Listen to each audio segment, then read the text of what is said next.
Good evening, everyone. It's day 5, and we're still alive. Leigh, we've a big final table. It's just kicked off, I believe. We've got Day 6. Day 6. Is it day 6? Say day 6. Yeah, yeah. Day 6. When I said we're still alive, I didn't mean mentally, just physically. No, exactly. But don't adjust your sets, folks. It's not 9 o'clock. Don't panic. Don't think you've not, I don't know, put the kids to bed or done whatever. I don't know, whatever people do at 9 o'clock on a Friday night. Not a problem whatsoever. I messaged Des 5 minutes ago and said, Des, we've got a final table in one of the 2 events already. I don't know what's going on. It's the one that started with 12. I don't know what is happening. Unbelievable. Quick.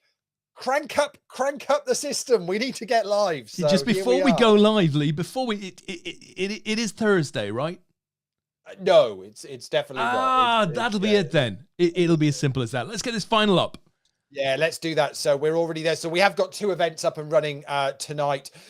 We're following the conclusion of event number 7 and event number 8. So event number 7 is the Max KO. That started with 10 runners.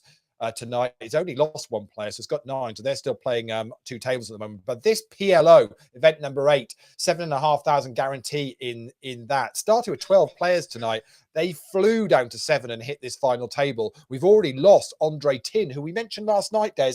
I remember. Had a cracking run in the World Championship Amateur Poker online that we did last year. He's finished in 7th, so we have got our 6 remaining players now, and a few names that players might recognize. Mark Percival is 2nd in chips at the moment. The show's very own Dan Houston, 3rd in chips at the moment, and you've also got Dominic Rickard from the UK as well. Jonathan Gale from Belgium, regular player with us online with APAT, is there. Ivo Kostro from Germany, and the chip leader at the moment is Angel Ernesto Cuellar. Love it. Who is now new country for us here. I don't think I've ever typed this country in before, Des. Well, where's this then? Bolivia. Lovely. Okay. Ernesto Juelo. So we may well be shipping an APAT medal all the way to Bolivia by the end of the night. So this is up and running. Just confirm where we are with the prizes on this. They're guaranteed now a minimum cash of $318. I'll tell you the top 3. 3rd place is $765. 2nd place is $1,072. And right up top is $1,546. Now, we have got a couple of guests due in. We did tell them 9 o'clock. So to be honest, where are they? Where are they? Maybe, I tell you what, electricity's got expensive these days, Des. Maybe that's the problem. Yeah, is that the issue? Yeah, it could well be. Are they down in Portsmouth? Is that what's happening? That could well be the situation. They're in John Murray's house, yeah. But we are very much looking forward to seeing JP Round and Tom Bacon.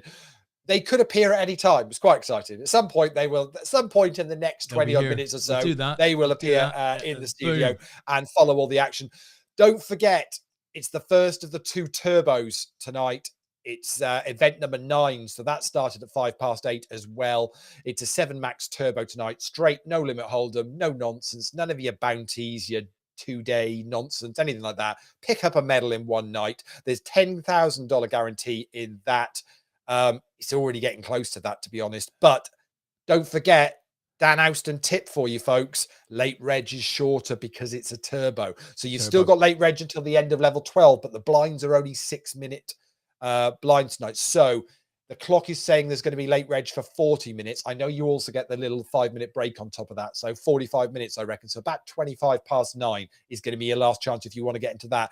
I think that's going to smash the 10K guarantee tonight. Fantastic. I really do think. Yeah. I love to hear of a good guarantee being smashed, Leigh. It sort of gives me comfort for the following morning. We got a bunch.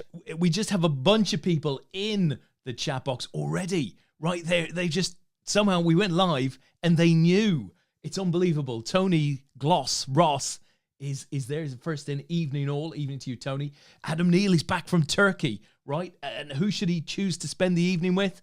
Us, of course. So where's he gone to? There we go. Hello, lads. Good luck those on final table. And then we can't wait. We are getting Adam back on the. We're getting Adam back on the show at some point soon as well. Can't wait to do that. Yeah, he is going to have a few stories of that. I am entirely sure. Simon Lawler, bless his cotton socks. This evening, all I'm on PornTube again. Oh no, YouTube. No, YouTube. YouTube. You're Sorry, okay. Simon. Yeah. Sorry. He's multitasking. Yeah. He so is. He's multitasking. He's back on YouTube. Just can you imagine how big we are, though, Leigh? well, I've got a really big. Can you because imagine? you know Simon Lawler can afford a decent sized TV. I mean, he's you know that for a fact. If It's I be got no up nonsense. now, if I got up now and turned around, can you imagine the size of my arse on Simon's wall? Can you Wow. just picture that for a minute? That is the Do you type know of what I'm saying? that is the type of added value we've been going on about for 15 years. That really is. Yeah. Oh, Dan says, I can see the stack sizes, but how many big blinds have we all got? It's a good point. We'll adjust It's a good point. Well what I can see, more importantly than that, is that one Tom Bacon has just entered the studio. Des will get him up on screen in a second. We'll do that. We'll do that in just a moment. We'll get Tom up there. Listen, Adam has just finished off. He said, in response to Dan's comment, he said, is this some kind of sick brag when having a gazillion? So Dan evidently has lots and lots of big blinds and chips. Right, let's try and get Tom Bacon in. But how this works anyway with this whole thing is it's always the guests. The guests get the decision. It's their choice whether we show big blinds or whether we show stack sizes. So once we get Tom up on screen as he's first in tonight, he gets that ultimate decision. Good evening to you, Tom Bacon. Tom, would you like to see big blinds or would you like to see stack sizes on the table? Your choice. Given that Dan's on the table, I think we can leave in stacks. Very generous. Very generous indeed. One for the old guard. Seeing as they've lost their freeze out, so let's at least give them this. Yeah, that's fair enough. That's Evening, Tom. How are you doing? You well? Yeah, slightly odd entry as I first joined to hear Des talking about his arse on Simon's wall. Well, you didn't get the full story without there. Any context. Yeah, you came in just after the Pornhub bit. I think I'm quite happy with not hearing the context. I think it's quite. Just leave it at that. You've got enough of it to say the least. Are you playing tonight or you're just analysing with us? I'm in the 7 Max Turbo. Lovely. And okay. I'm making my daily donation to the $22 sats for the online main.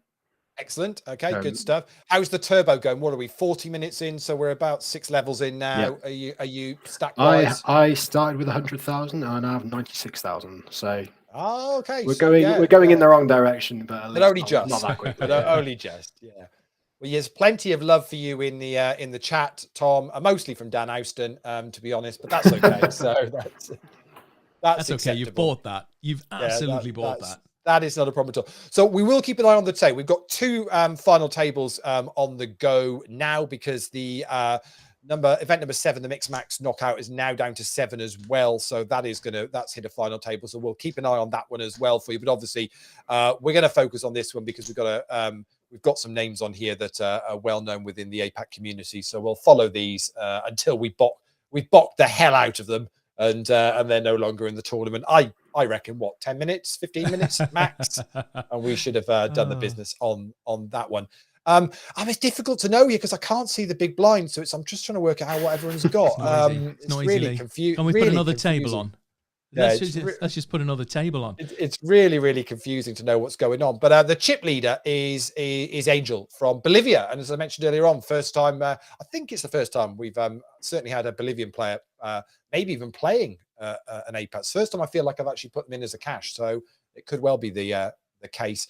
Then it's Mark Percival next in chips from the UK.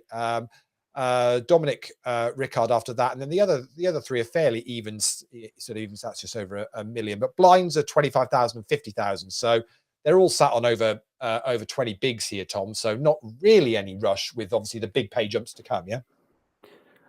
I think so. And PLA, you can kind of get down. I mean, do they have antes in this actually? I presume they do now these days, right? Yeah, we normally do. Yes. Yeah, we do. Yeah, because traditionally PLA, you didn't really have antes, so you could kind of blind down fairly short because you weren't really losing that many chips per orbit. But I suppose if they do have antes, they're probably a little bit more inclined to get their chips in. But yeah. So you're getting some stick from Adam Neal in the chat. Says Tom's sporting the Chris Kamara headset. I don't know, Jeff. He says. Is it Jeff? Is it? A fairly similar range of knowledge. Yeah. So, I'm presuming this is Angel rather than Angel as well. By the way. Yeah, Oh, probably. look at that culture. We're getting culture tonight, Leigh. Yeah, and just as you say that, we said goodbye to Ivo from Germany, and we're down to 5 very, very quickly. This is flying through, and our chip leader is adding to the stack, looking in a pretty dominant position at the moment. Was there a guarantee on this event, Leigh? Yeah, we put a $7,500 guarantee on this. Excellent. Yeah, unfortunately, 20 players couldn't turn up. Yeah, Bit of value's good. The clue is actually in the bottom left hand corner of the poker screen that I have shared with you every time we do this show. Yeah, is that what that is? Yeah, so it's there for you if you need it. So I'll tell you what, I wish they made that clearer. Yeah. Oh dear. Can I start my Saturday celebration early, Leigh? Would you mind if I got a beer and you crack on? Just started cracking on. Well, to be honest, for anyone that's been trying to, you commute to work, so you've had the whole train situation this week. So you have absolute my sympathy. I mean, this week I did the commute to go and get the car service, but we've talked about that enough. So sat in a coffee shop for a chunk of time. Then I went to do another client visit, which is 15 minutes down the road in Starbucks. And that's pretty much been my travel for the week. That's as far as I've had to go. So that is not bad. I've not gone anywhere near any train issues whatsoever. So that's I'm quite glad about it, to be honest. It sounds like it's been an absolute nightmare for those trying to do that. And I know the Bromleys are trying to get down to Heathrow tonight for a flight tomorrow. So I tell you what, that Mick Lynch, the I don't know, is he the RMT spokesman or whatever? I don't know, the union guy.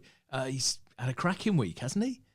He's been everywhere, hasn't he? Yeah, fair play to him. I quite like his approach as well. You know, proper media exposure. I mean, he puts us to shame when we say significant media exposure. He's absolutely nailed that. We're not getting 80% of the exposure he gets, Leigh. Not even 80, maybe 80, but certainly not 90% of the exposure. But he did a wonderful interview with Kay Burley, where she continually tried to express to him that he was flustered. Which he wasn't. I mean, she was badly flustered, and he was not flustered at all. I don't think I've ever seen a less flustered interview. He looked completely calm.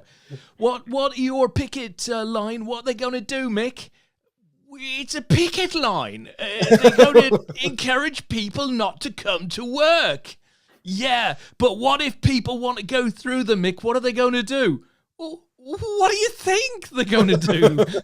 You're getting flustered, Mick. Answer my question. I have answered your question. It's a picket line. That's absolutely genius. Oh, gotta love it. Drew Atkins is in the chat, Des, and says, hey, it's always harp time, Des. Crack one open with me, he says. Tell you want to be...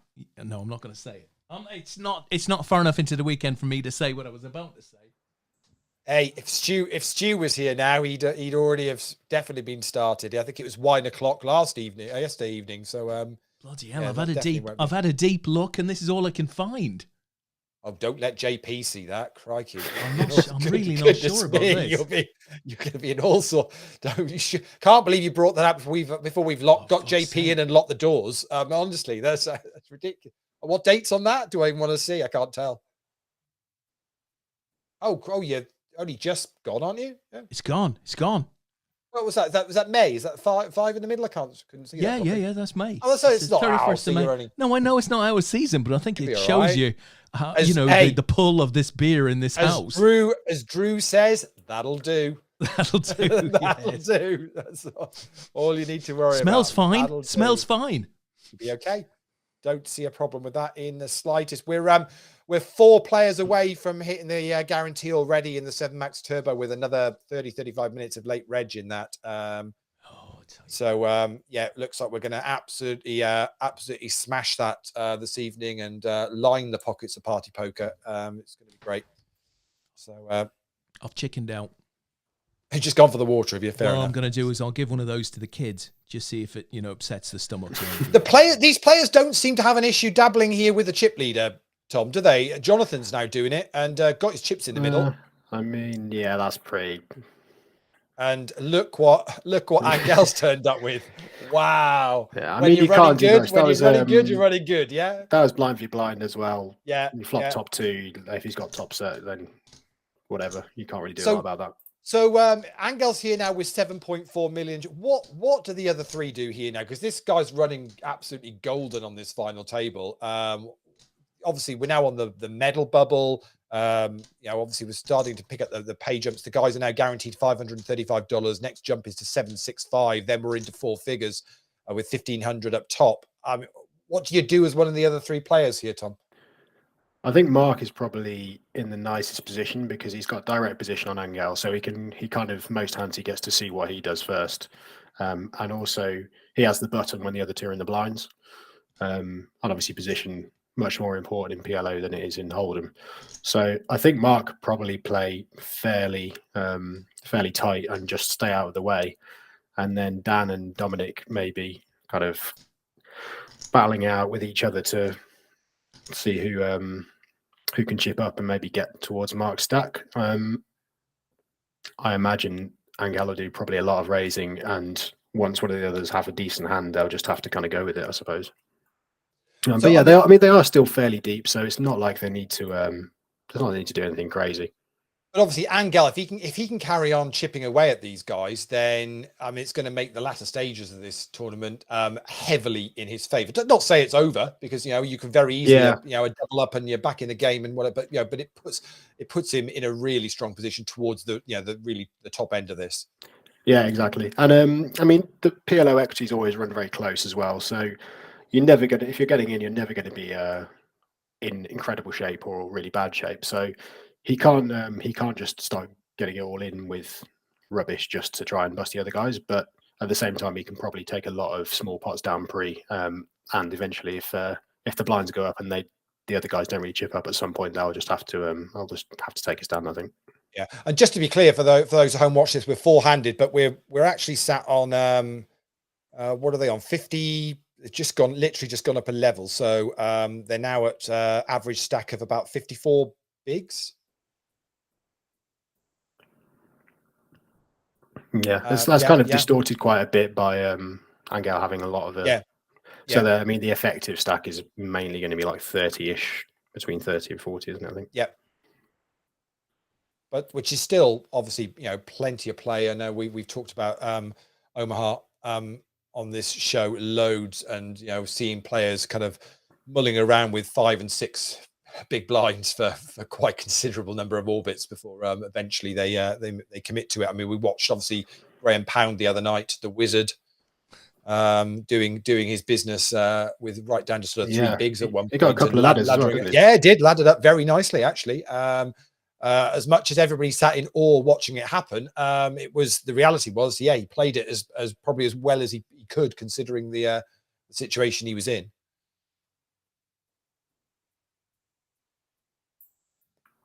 That is for sure. And guarantees been hit now in the 7 Max Turbo. Are we still sat around the 90k mark, Tom, or have you managed to? We're sat somewhere around the 0k mark at the moment. Oh no.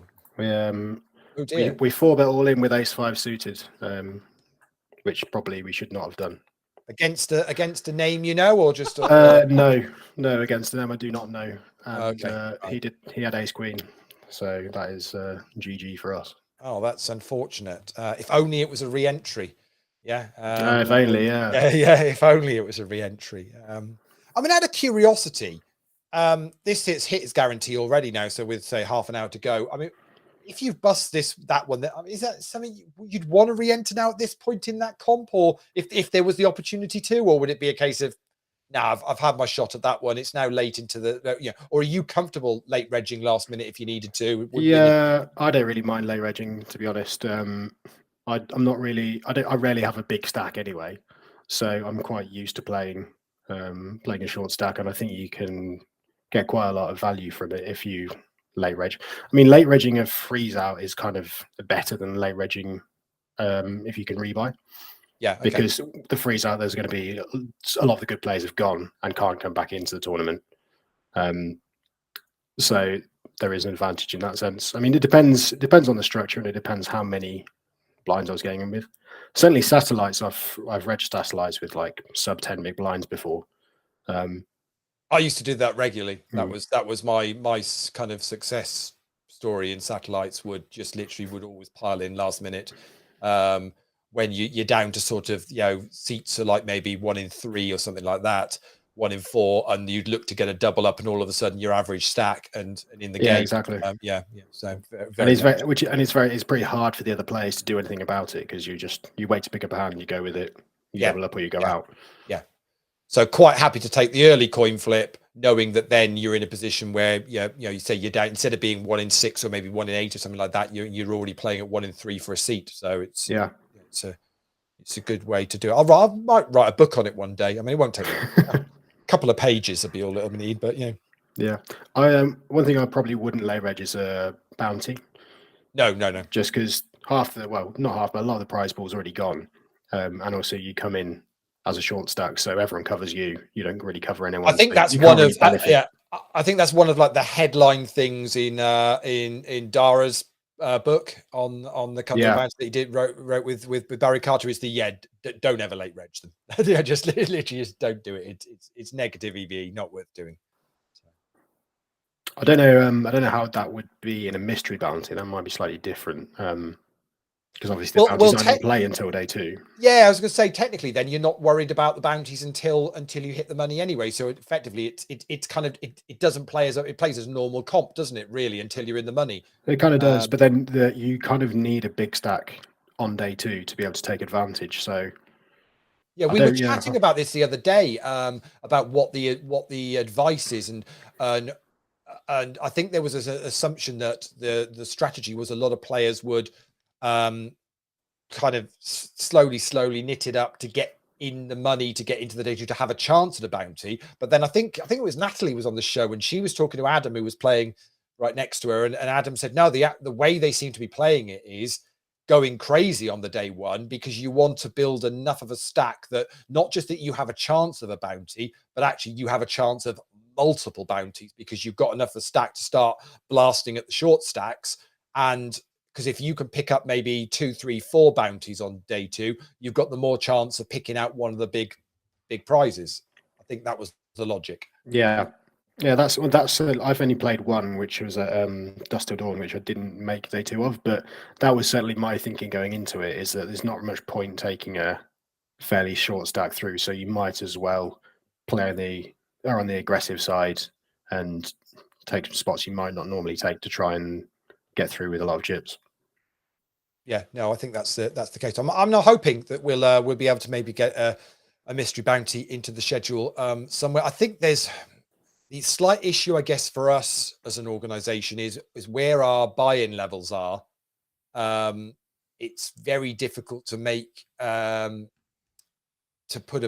mystery bounty structure whereby you kind of get those wow picking of envelopes. If it's like if it's just like a min count, I think that there was one of was it the win last week where they had 2 prizes of 250 grand. I saw the video of one of the guys that won one of them. Which is just incredible to watch. Just insane. Yeah. I guess you need to have the kind of the big prize pool and a big guarantee to be able to then make the mystery bounty element of it more exciting. Otherwise, like you say, it's probably not as worth it for the absolutely. So players are on a break as we're 5 to the hour, and as we are at 5 to the hour, there was a knock on the door, Des. I don't know whether you saw it. Oh, I didn't see that. Shall we let him in? We let him in? There was definitely a knock on the door. So whilst the players are on a break, Des will just don't see him. He's not there. I'll hopefully get JP on. I can see him in the studio queue, so don't know whether you're. Yeah, no, I see it. It's a black screen at the moment. So if you hear us, JP, just pop out, come back in again. We'll try and get JP up and running on the screen. So yeah, as I mentioned, the 7 Max Turbo is there he is. Is just so you're going to have about another 25 minutes of late reg in that one if you wanted to get involved. So and Des will just get JP up on the screen for us. There we go. Get involved. How are we doing? Evening, JP.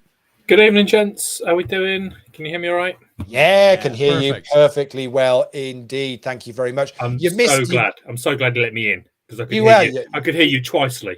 I can hear you like really, double while I was dear. in the lobby. That's not good. That's not a healthy situation. Well, that's too many. Yeah, definitely too many. Certainly when we're on day 6 of this. Yeah, and you've got another 3 days of me to go yet. Are you sure, Lee? Are you sure it's day 6? I'm fairly confident it's day 6. Yeah, I've lost a day, Lee. It's like a standard week. It's like a standard week. I've lost a day. You normally only do that in Vegas, so That's to true. lose a day in the UK is pretty good. How's your week been, JP? All right.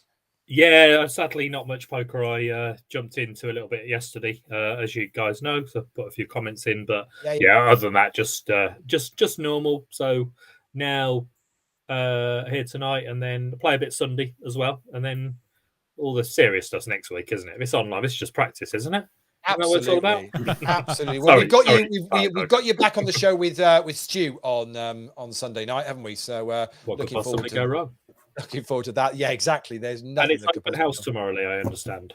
Yeah, it's open house for tomorrow night. I think tomorrow night we'll go live at 10 o'clock probably, because it's only the turbo tomorrow night. So what we'll probably do is we'll let that get into a bit of the stages, and then we'll go, because I think that'll roughly go till about 1 o'clock in the morning. So we'll probably do about 10 till 1 stream, something along those lines. Whoever's about can jump in. That sounds great. So you'll be starting 11 hours after I get to the beer festival, so that'll be perfect. I sounds about no problems here. Well, Stu said he's on Saturday night. He's just going to come back with a kebab via wherever and Parmo, Lee. So, yeah. Parmo. And the other thing you've got to look forward to, and we've been promised, we're on a promise for Sunday night, JP, when you're back with us with Stu, as the plays just started again back in this. One Natalie Bromley has promised us she's going to dial in from Vegas on Sunday for us and give us a quick tour of something. We don't know what, but we're going to get a tour. Hope it might be the WSOP rooms, which would be interesting for Stu because he's just been out there for a week and didn't go anywhere near them. It's been poor Tom there that's still waiting for his first Vegas trip to find out that Stu went out for an entire week in Vegas just gone and didn't play any poker and didn't go near the World Series for the entire week. Just what's that all about? That's tilting. Yeah, I'm surprised Tom's never been to Vegas. Is that were you hoping to go in the last 2 or 3 years, Tom? I've kind of not really wanted to go unless I have the bankroll that I want to play everything I want to do.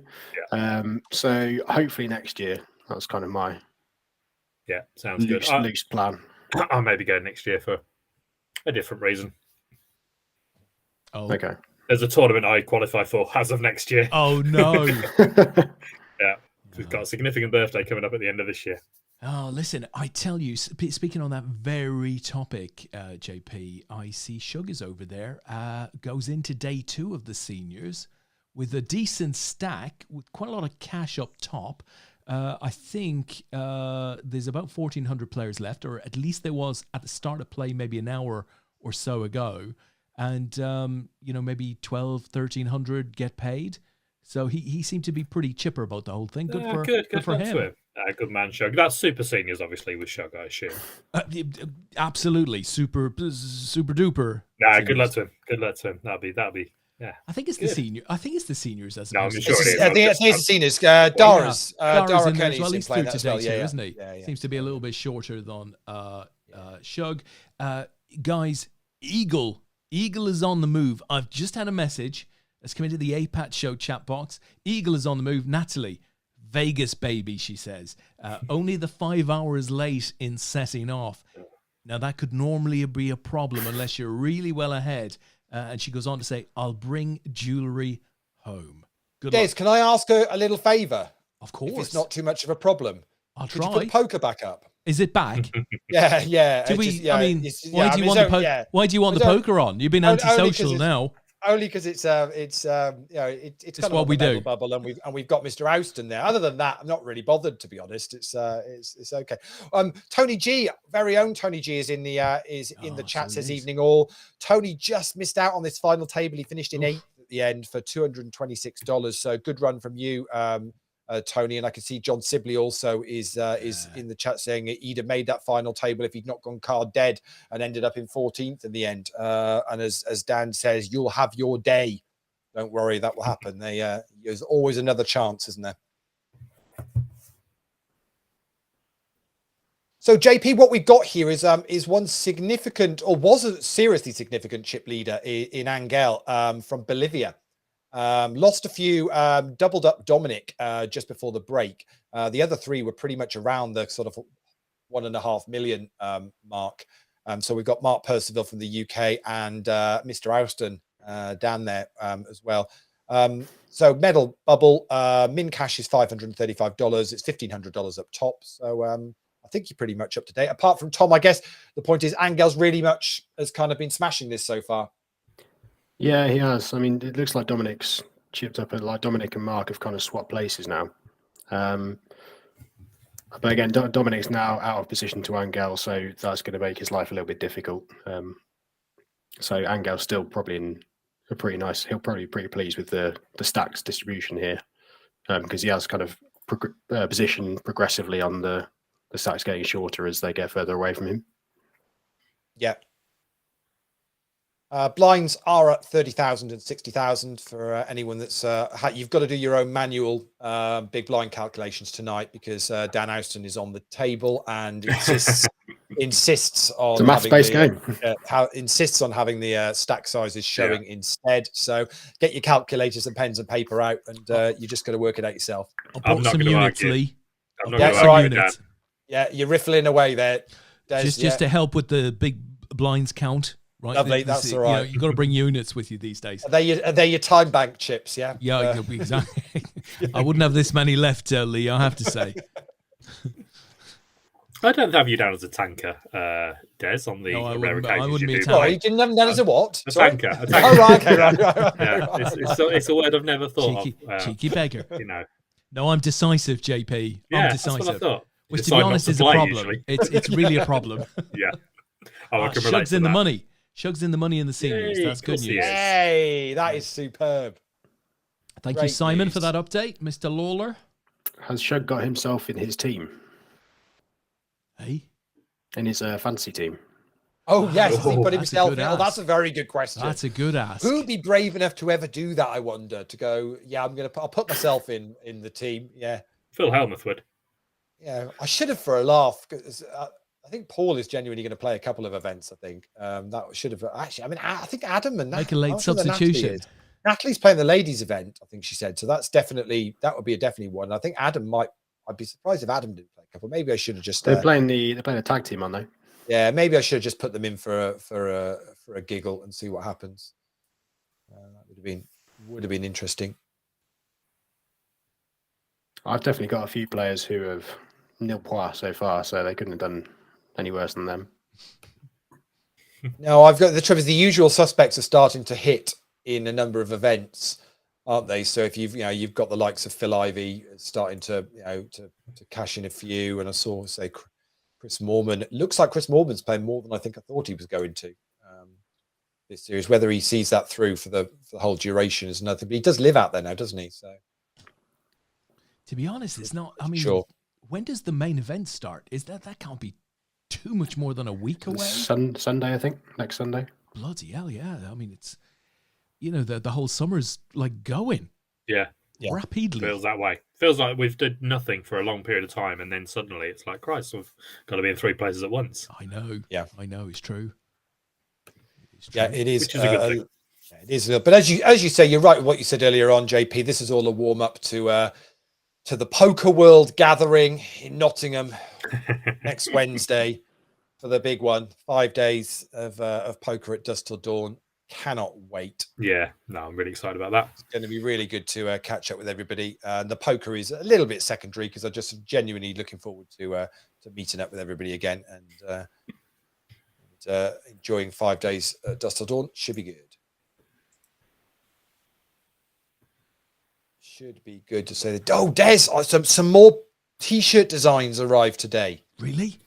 Yes. I haven't got that much more space in my room, Leigh. Look, I mean, do you see that green one way down there in the? Yeah. Do you want to see the new? Do you want to see the new designs? Yeah, I mean, these are proper limited edition stuff, so you can't.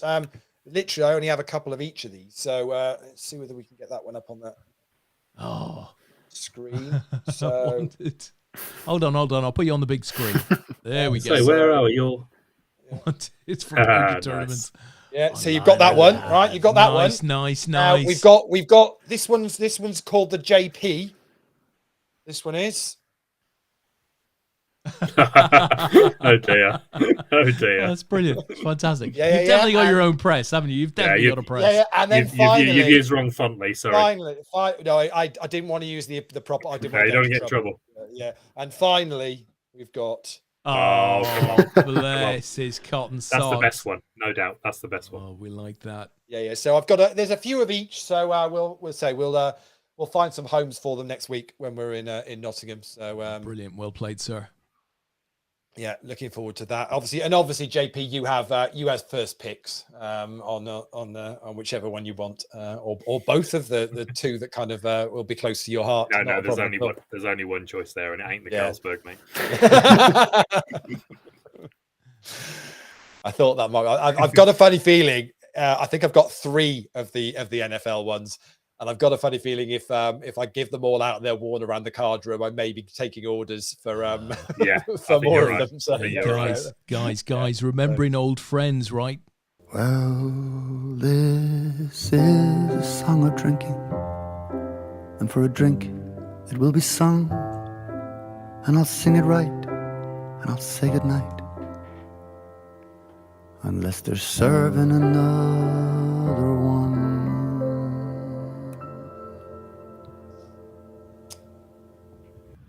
He would be looking forward to Nottingham. I know he would.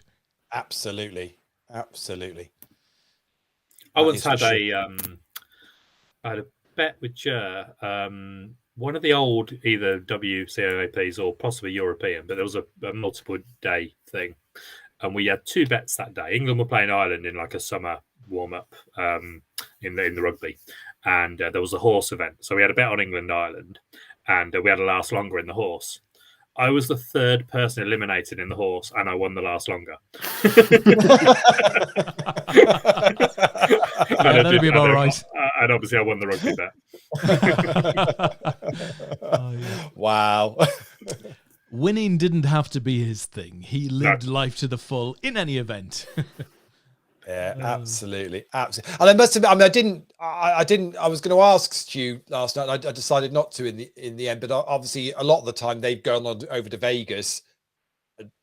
Jer's been there, so I'm sure that was a kind of a little bit of a strange experience being over there and him not being about propping up one of the bars or whatever trip they're on. And I mean, the 2 times I've been out there, Jer's been there. It's just sort of when it comes to APAT and poker events, he's just synonymous with being part of the gang or leading the gang in whatever's going on. Well, he touched on it a couple of times, Stu, didn't he? I caught sort of most of the show last night, well, until about 10, 20 past, but one beer and about he'd go out, start drinking with him at breakfast, didn't he? And it'd be and the jet. Matty would be like, "What are you doing?" So, well, what are you on about? This is what we do. This is what we normally do. Yeah. Oh. Yeah, right, I think first day we were out there, Stu was out there. I think I messaged him to say, you got there right. And he said, I'm just wandering over to Caesars. And I looked at the clock. It's like 7 a.m. Yeah. It's like, but he was just up and heading over to Caesars for a breakfast beer. I was like, okay. Oh, right. Come on. Go on, Des. Come. Oh, very quickly. Guess the poster. I saw it in the chat, so I know who that is. So yeah, I'm getting images of Ian Thompson. Oh no! Not for the first time, obviously. No, it's probably the only person I know that has still got the season 4 Betfair. Absolute collectible. Yes, Simon? Simon Lawler. Yeah. I can see it now. And bear in mind, we dished out a fair few hundred of those T-shirts. I generally don't know anybody else that's still got one. I have my card protector from that season. It's a good card protector. Yeah. There's a great video from that season that Betfair did of when we were at Dusk Till Dawn. Beautifully edited together, lovely kind of snapshot of what APAT's all about, and well worth checking out on YouTube if you want. A great soundtrack to the back of it as well. So it's really, really good. Talking about soundtracks, I had Siri on in the kitchen earlier on playing the 90s Apple 90s station or whatever. and song came on, the one which is what would she look like with a chimney on her. haven't heard that for absolutely ages. Tempera? Yeah, something like that. But then it got me thinking, how have I never gone and worked out what that even meant? Have you ever looked that up to try and work out or understand what it was supposed to be meaning? Or it's just, I think, isn't it just about the partner cheating, and then she's going to go after the third party and sort of. Well, that's what everybody thinks it is. But then, so. But that's what everybody thinks it is, because apparently chimney is a slang for a black eye. Oh, okay. Yeah. Chimney sweep. So then apparently I read an interview with the singer, and she said, no, it was nothing to do with that. We were both just into fashion. And so when we wrote it, it was genuinely, what would that girl look like if she had a chimney on her head? That was genuinely all it was meant. It was meant to be. Sounds like a troll to me. Yeah. I don't know whether. Yeah, I'm not sure. Revisionist history, make up. Yeah, I'm not convinced that's true, but that was the interview I read. So talk about 90s weird 90s shit, and I didn't even know this until 2 or 3 years ago. It happened in 1994, and I think I was drunk for all of that year. It was the second year of my uni. The whole KLF burning £1 million thing. Yes, yeah. So I read the book just the beginning of this week, a book about the KLF and kind of justifying. Sorry, no pun intended. But very nicely done, though. Yeah, no, I wish I meant that. Why they did a lot of the attention-seeking things that they did, but yeah, that was a real sort of mindfuck and trying to justify this and that and getting into. It's interesting. Yeah, I've just the interview with the Leigh says, contrary to popular belief, we actually weren't talking about a black eye. She said that was just one of those crazy 90s rumors that gathered a lot of pace, like 2 Unlimited were killed in a plane crash, or Dr. Alban was actually a brain surgeon. Well, one of my favourites of those is the Baker Street sax. The famous played by Bob Holness. You ever heard that one? Stuart McConey just made it up in his column in NME in I don't know, some point in the mid-80s, mid-90s, whatever, and it gathered some momentum. But no, absolute nonsense. God, I love it. God.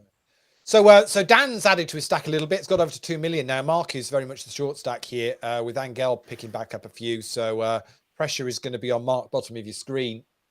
Blinds are now at 35k and 70k. So Mark sat on about 13 bigs there, 12, 13 bigs. So not too much of a problem, guys, I guess, but still compared to the other stacks on the table, not wanting to get chipped down too much more.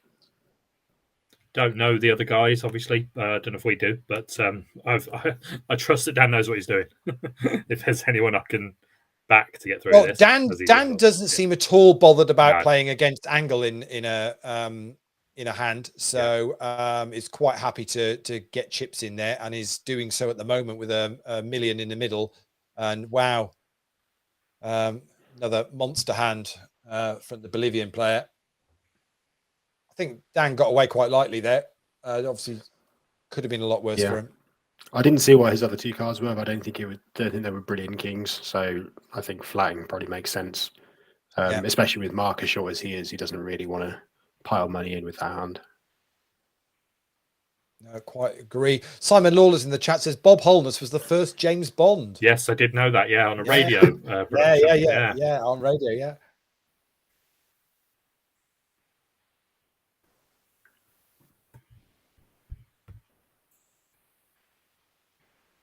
Simon Lawler has some serious knowledge, doesn't he? Yes, yeah.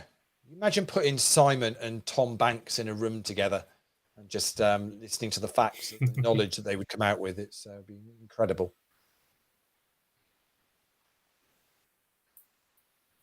What was the KLF's reason for burning the million? Just the fact that they were trying to make some point about it isn't about the money and it doesn't really matter, or...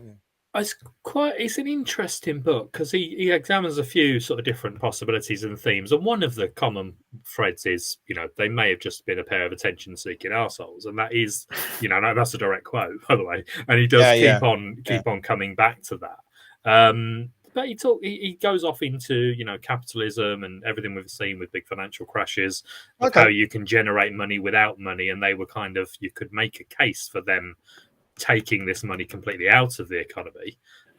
However, his common theme is the one I put forward first and foremost, because they did all sorts of other things. They did this alternative Turner Prize, and it was double the value of the actual Turner Prize, released it on the same day, but then they nailed that cash. I think it was £80,000. Jer would have loved this, by the way, with his Turner Prize reviews.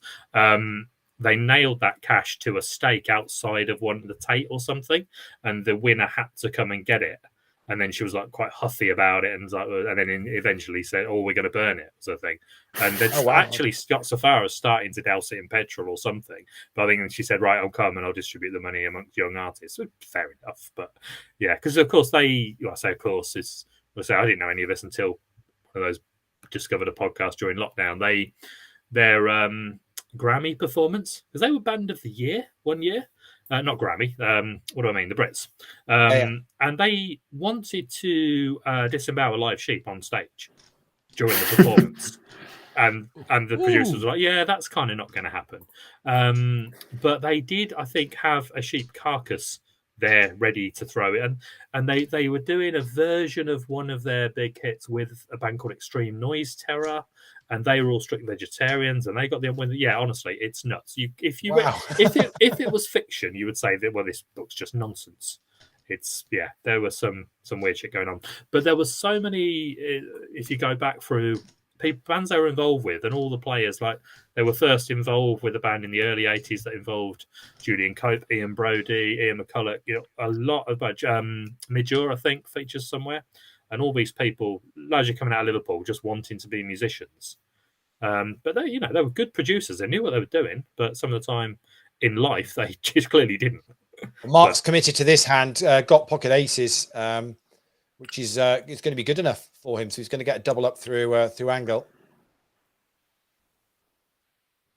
Angel hands some chips over to Mark, and that puts Mark very much back in the game. And Dan is now the short stack with 1.3 mil. Has Dan had any other results this week so far? I've not really had chance to get involved. I don't think so. Okay. No, I don't think he has, actually. I'm just trying to see whether he's had any. Certainly not anything on the streams that we've been. I've just noticed a theme of whenever he, whenever he advertises that he's playing these things, and I see it too late and miss the boat, he always does well. And whenever I don't see it too late and back him, he doesn't. So I think I'll take a theme because he's a good friend of not backing him, and I'll take the loss. No, he's not cashed on the streams. So on the day twos, but that's not to say that he's not picked up a few min cashes along the way. Before we've got to a day two, but I'm only recording the day twos positions, so nothing to write about at the moment. You only get paid for day twos, don't you, Leigh? You can't be very much. Oh, and Dan's in the chat himself and says no, the APAT show booked. Is that booked or boxed? I'm not sure. I'm not sure which he meant there, to be honest. Let me help you to confirm. Yeah. No, we definitely didn't book him. It's just Des put the link up in the chat, and so Dan piled in through the door. We didn't have security in or anything. It was an absolute Leigh, we've just had a message from Rob Y, who says, "Oh, I hear you had a problem with the guarantees on Party Poker. What happened?" I've seen that. Let's not go there. Yeah, I will respond back to him after the show.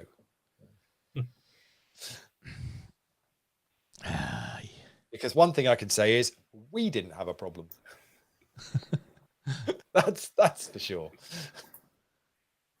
That is for sure. So Mark nicely stacked up now. Gone from the shorty into a nice comfortable position of so you got about 40 bigs there now. So you've got just over a minute, guys, if you want to get into this turbo tonight. It smashed the guarantee. $10,000 was guaranteed. We've absolutely caned that. Won $13,450 in the prize pool at the moment with just under a minute left to register for that if you want to get into it. $55 buy-in. It's going to be paying top 48, and it will be finished tonight. It's 6-minute levels, so there's APAT medals up top, and it will be paying out tonight. Currently got a top prize of just shy of $2,300. Somebody's going to pick up this evening in winning that one, but you've now got 30 seconds if you want to get into it.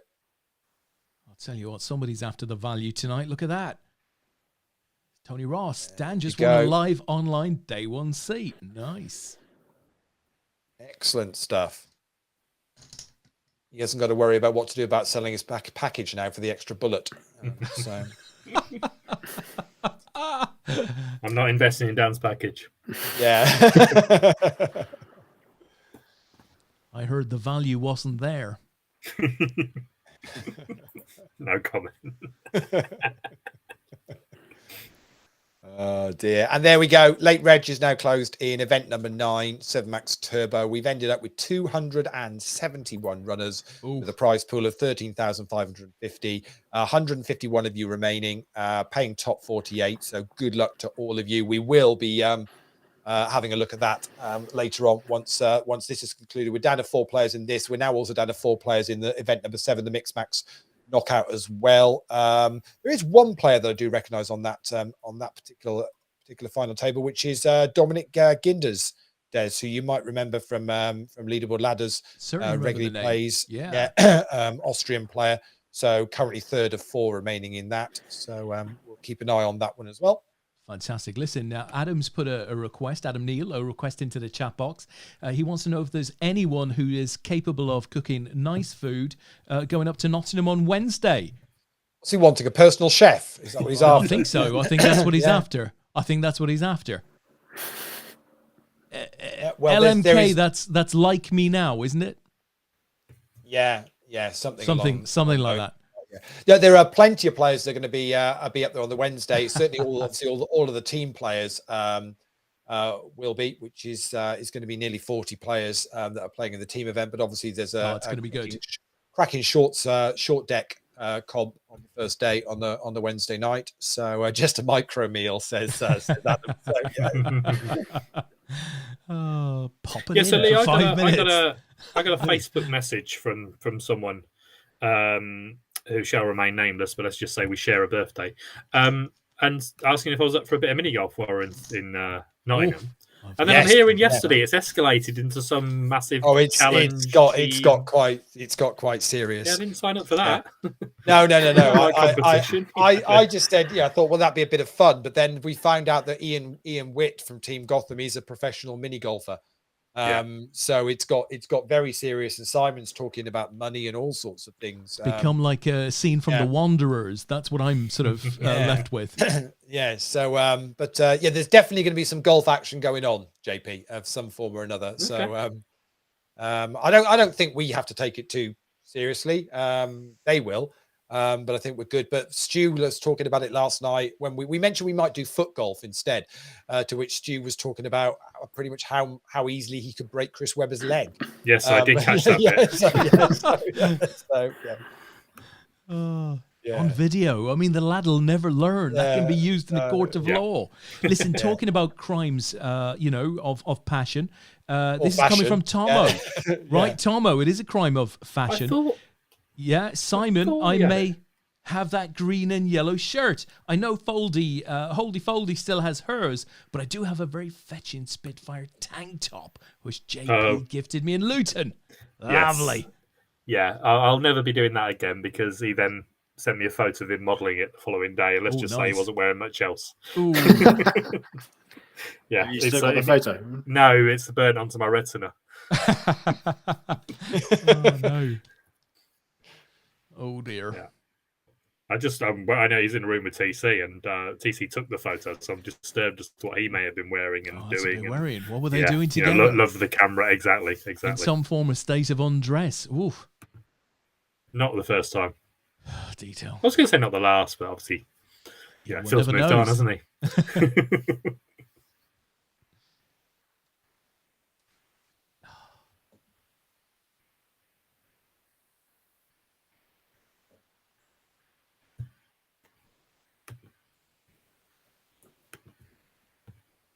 So this is all kind of tightened up a little bit here now. Dan's picked up a few chips again, and so we're back to Dan, Dominic, and Mark, all kind of a similar-ish stack around the 2 million mark. Yeah, trying to kind of work out what to do in this dynamic four-handed.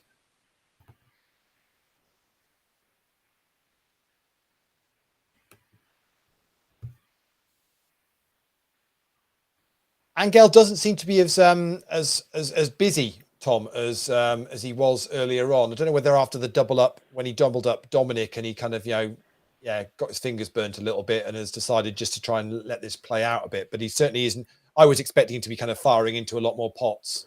Yeah, and he kind of can do that now as well because they're all fairly similar stacks, and none of them, none of them really want to bust or get short before the others. And for Angel, even if he doubles someone up, he's still going to be the chip leader. So he can probably play a bit more aggressively than he is, but he might just be getting a bad distribution of cards. It's very difficult to know how tight someone's being without seeing exactly the hands that they're folding. Does that adjust massively between Hold'em and PLO, Tom? That sort of card distribution versus how active you can be with that big chip lead? I guess in PLO, the equities are much closer, so you can probably defend a bit more. And there's only so far behind you can be, and also you lose the ability to just shove pre-flop. Yeah.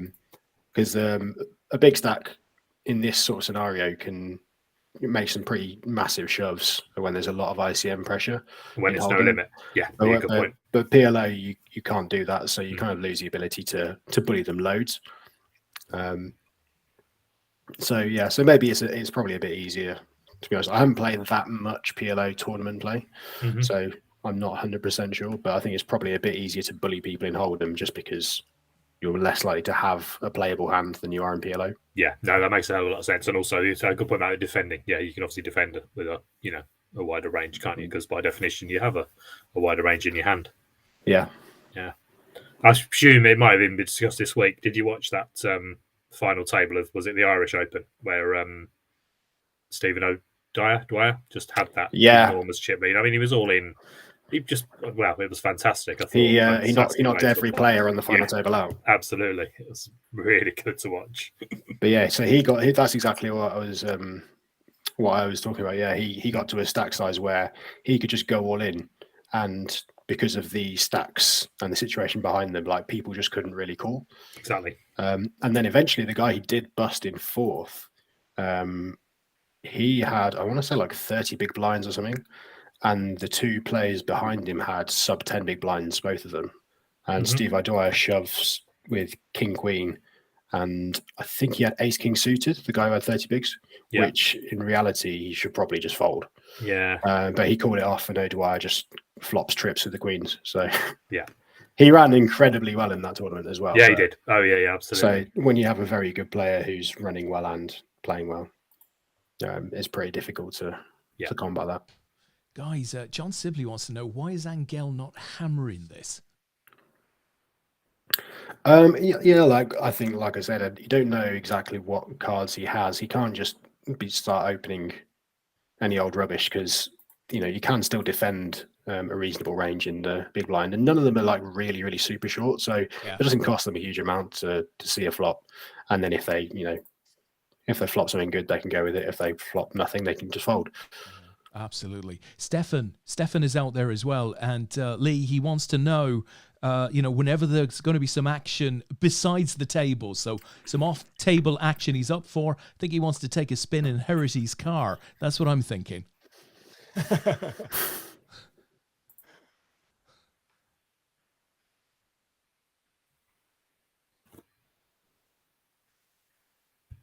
And John is saying the guy who came fourth in the Irish Open was a DTD or regular, Spinksy.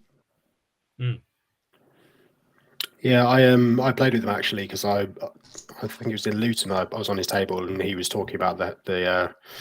He's talking about that, and he seems a really nice guy. I think he promised if he won to donate like £100,000 to the DTD dealers. Oh yeah, I saw that. I think he was saying, it sounded like he's not really bothered about the money. He just plays poker for the enjoyment. I think he said he gave a lot of what he won to his daughter. Oh, it's impressive. But he's a really he seems a really nice guy and like pretty nice attitudes to have. You got to respect that. Absolutely. Speaking of daughters, my daughter, bless her cotton socks, a bit of a good night or a goodbye party tomorrow. Off to New York for 4 months. New job. Wow. Training in New York for 4 months and then back to London. Blackstone, the private equity company. Okay. Yeah. I presume you've also given her several £100,000 as Sphinx. Absolutely.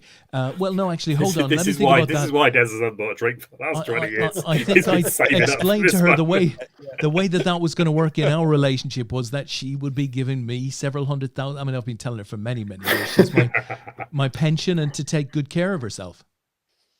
That seems reasonable. That's the way it works. Yeah. Yeah, John says he gave it all to his daughter to buy her first house. What an amazing thing to do. That is incredible. Yeah, that's what you want. Very nice if you can do that.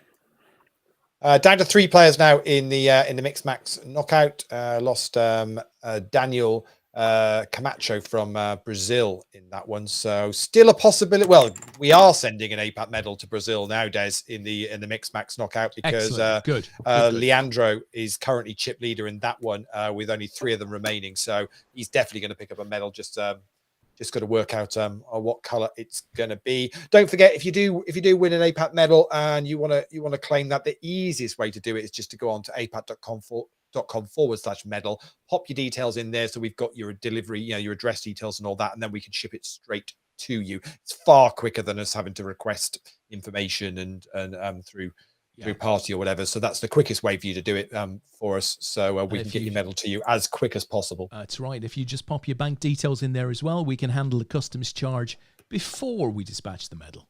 Yeah, we're good like that. We're good like that. And we don't charge much of a fee. We don't charge much of a fee for that service either, which I think is quite reasonable, isn't it? All things considered. I have to say, upstanding gentleman, John, like Mr. Spinksy, he is saying that, to be fair, I'd give it all to my daughter too, just to get rid of her. John, I'm sure you don't mean that. I'm sure you don't mean that. He can't mean that. Surely not. Surely not.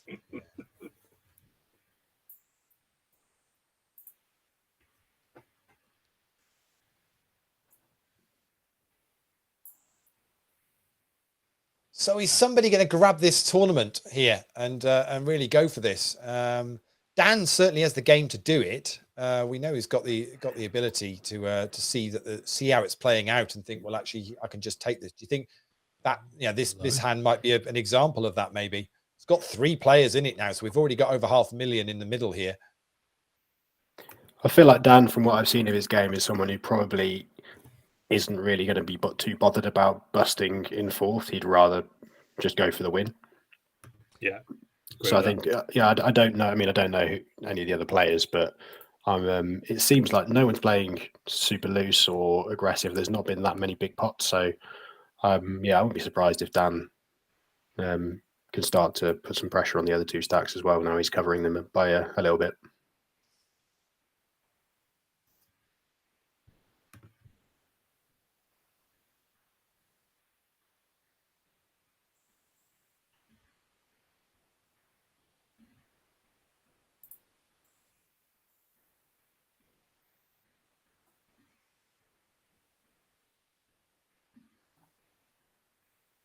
He's getting busier.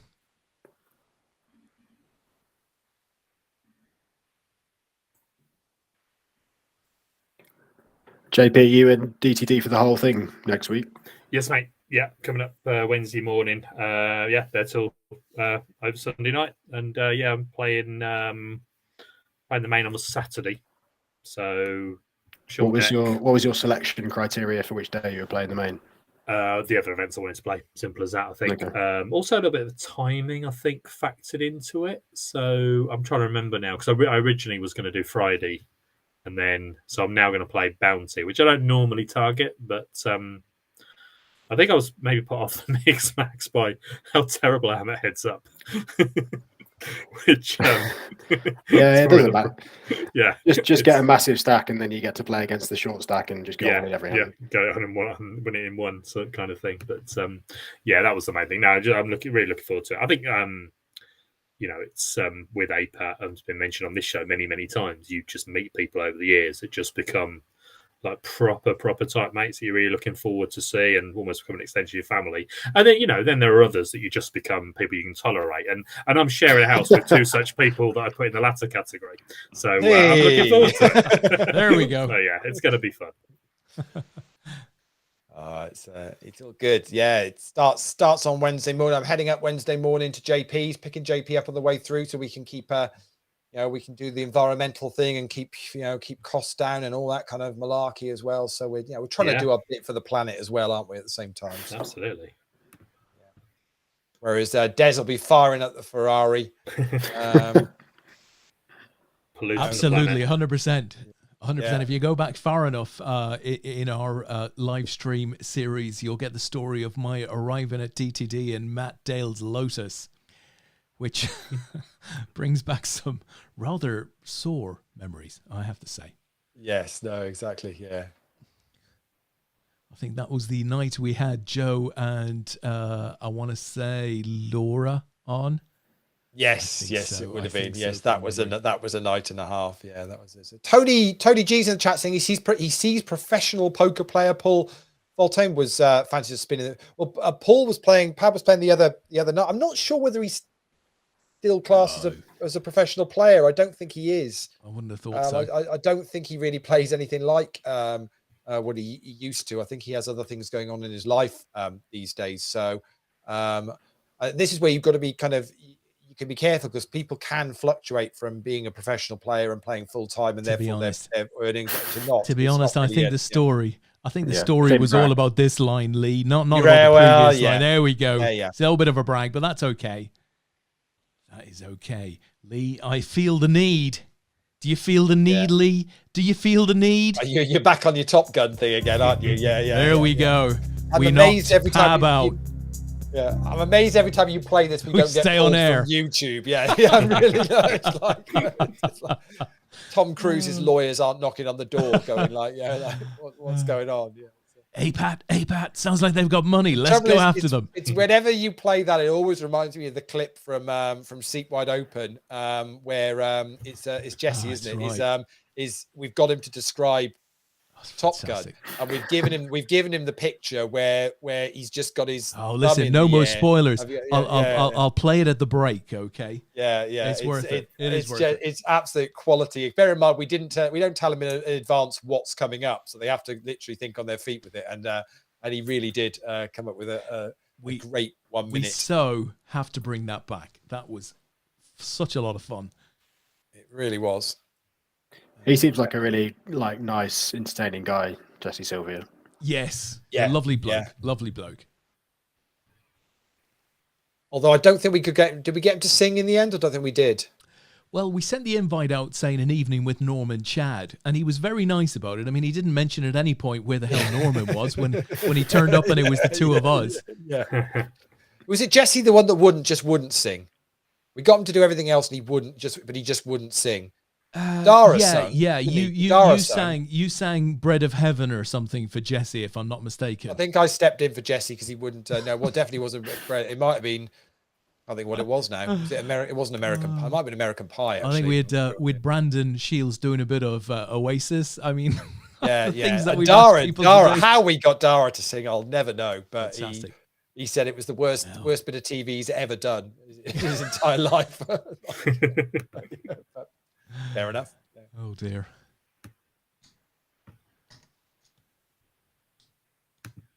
All good indeed. So Angel adding more chips there, now up to just over 7.5 million. That feels back up to probably the max that he was on. He's been on this final table so far. Yeah, I think it was 7.3 before or something. Yeah. So he's starting to dominate this again. With the blinds creeping up now, they're 50,000, 100,000 now. So the likes of Dominic and Mark drop now below the 20 bigs, as Dominic is going to go for it with this hand. And Angel's clearly gonna have some of it. You'd bet folded. Yeah. Oh wow. Oh wow. So Angle on the turn had the trips. Dominic had the ace-8 for the 2 pair, and then the second ace on the river does well for him, to say the least.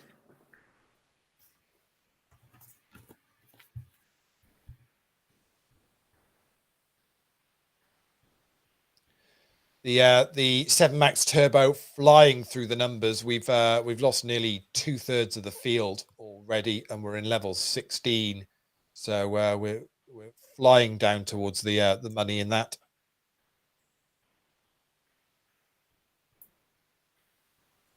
And we're now heads up in the in event number 7, the Mix Max knockout. No way. Dominic Ginders from Austria is heads up against Leandro from Brazil. Who got knocked out last night on the final table? I'm going to say last night or the night before. Who's that? Sorry. Maybe it was Leonardo from Brazil. Yeah, it was Leonardo. Okay. Yeah, this is Leandro. So yeah. Adam Neal 11th in the turbo at the moment. Wow, nice. Just to give him the bock, if that's okay. Yeah, no, get it in early. Yeah, it's not a problem at all. Can bust out now and go and get his dinner. Yeah. Turbo. 5 minutes, ping. Yeah, pretty much that's it. So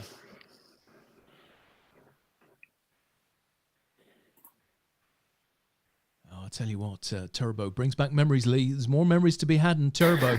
I'll tell you what, I can give you the option. It's a yes or a no. We can play a clip from Turbo Millionaire, a famous old clip from Turbo Millionaire. How did you at the break if you want? Got away with this. Come on. It could involve anyone. Anyone. But it's probably going to be Dan Lowe, isn't it? I'm not saying anything.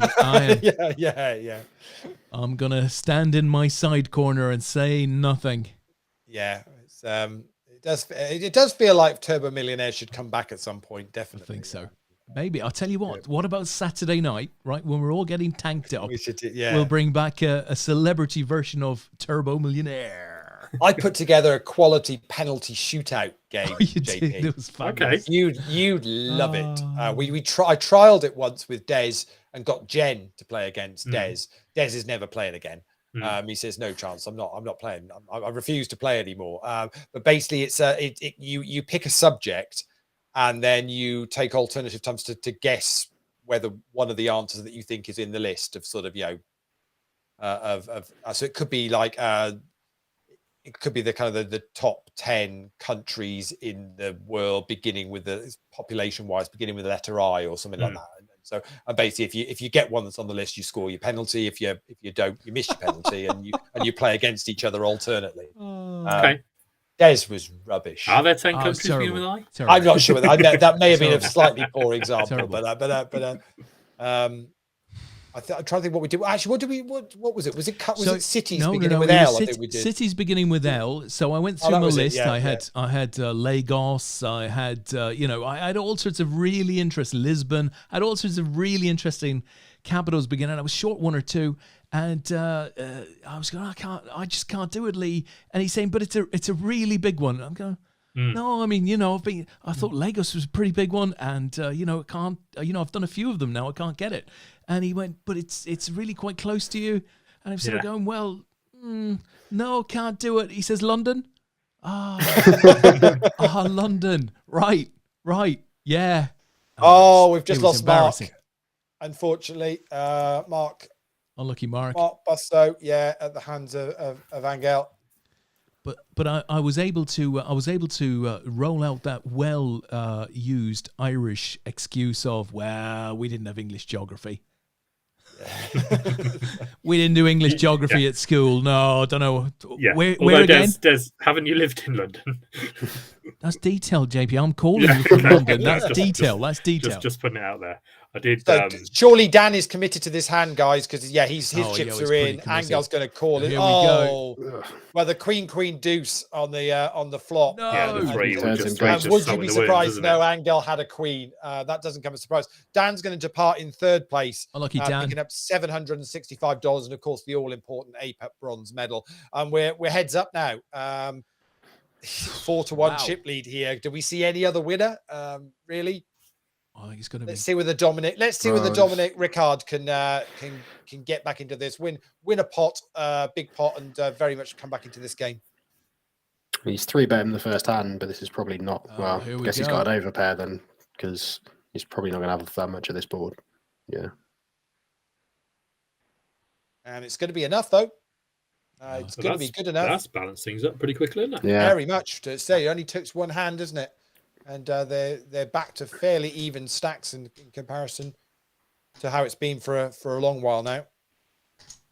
So they're both guaranteed now min cash for second place, which is $1,072, and it's $1,546 up top. So they're playing for about $500 now, difference between second and first.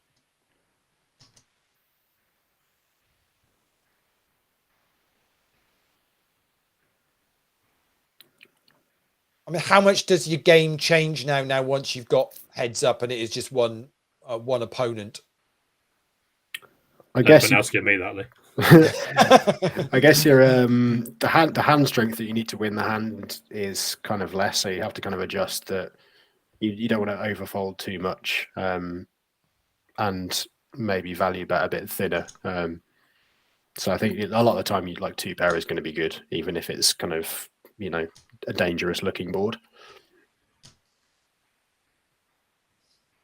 But yeah, it's interesting. It'd be interesting to see how many, like, because Dominic 3-bet that first hand there, but there haven't really been too many 3-bets or 4-bets that I remember seeing. As there's been a lot of people kind of taking flops, so it'll be interesting to see if they carry on sort of playing fairly passive post flop. So just limping the button here is fairly passive, considering you have such a big advantage in position in PLO. You'd kind of think if he wants to play a hand, you'd probably raise. So yeah, I imagine it's going to be a fairly slow battle if they carry on as they are.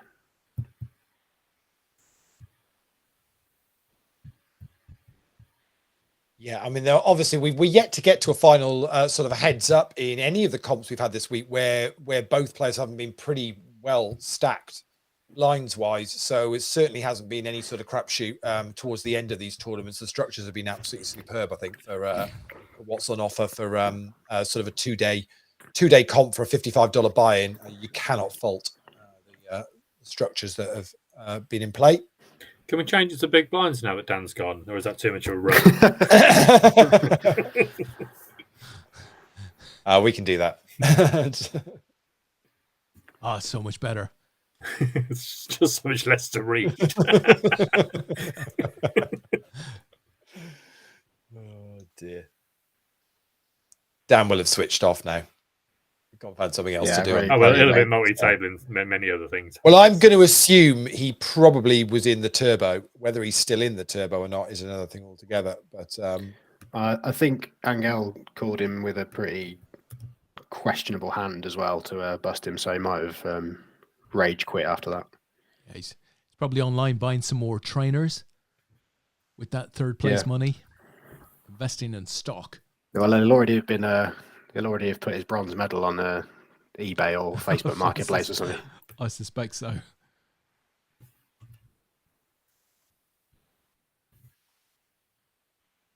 He was in. No, he busted it. Yeah. Just before me, apparently.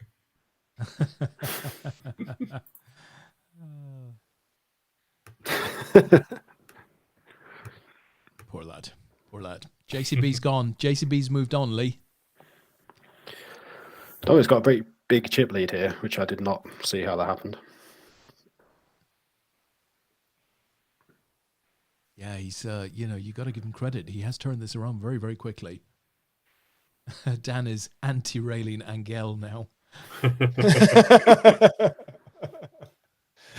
Oh, dear. Well, we're definitely going to be sending a medal to Bolivia. That is for sure.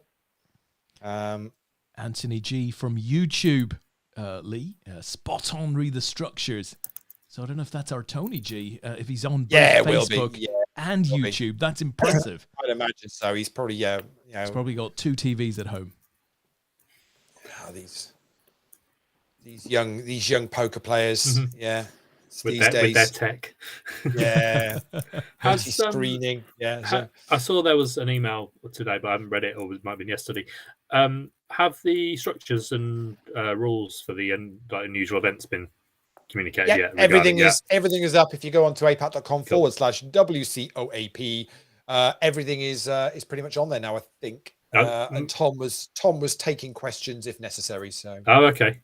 So short deck does a straight beat trips. That's basically the main thing I want to know. Oh, I don't know whether he posted that. So sorry, when I said as the rules of the unusual tournaments, and he said, yeah, it's all up there. That's kind of. Well, I don't know whether he's put up. So does it vary on? Yes. Yeah. Okay. Right. Okay. Yeah. I think there's two variants. One that's right and one that's wrong. But apparently, in the end, it was wrong. Isn't 6+1 and short deck the other?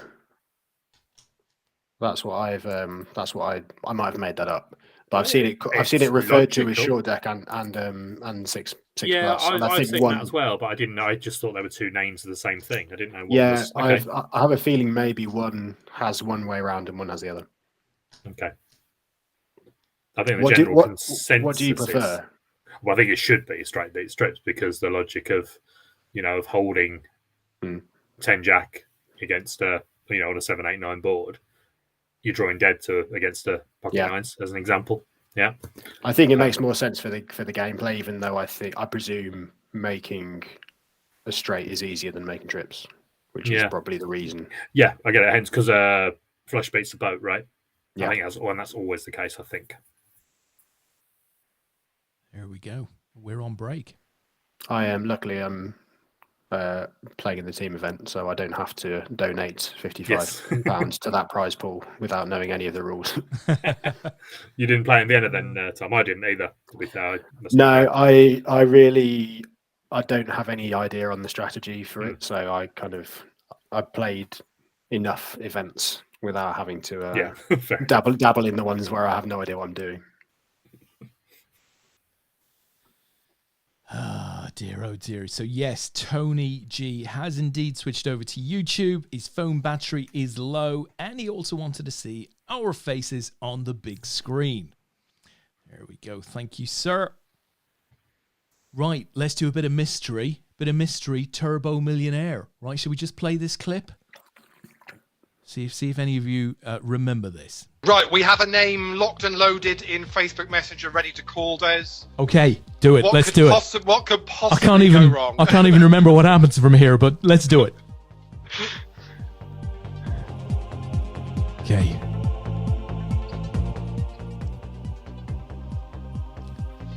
I'm so excited. Right then, let's see if they answer.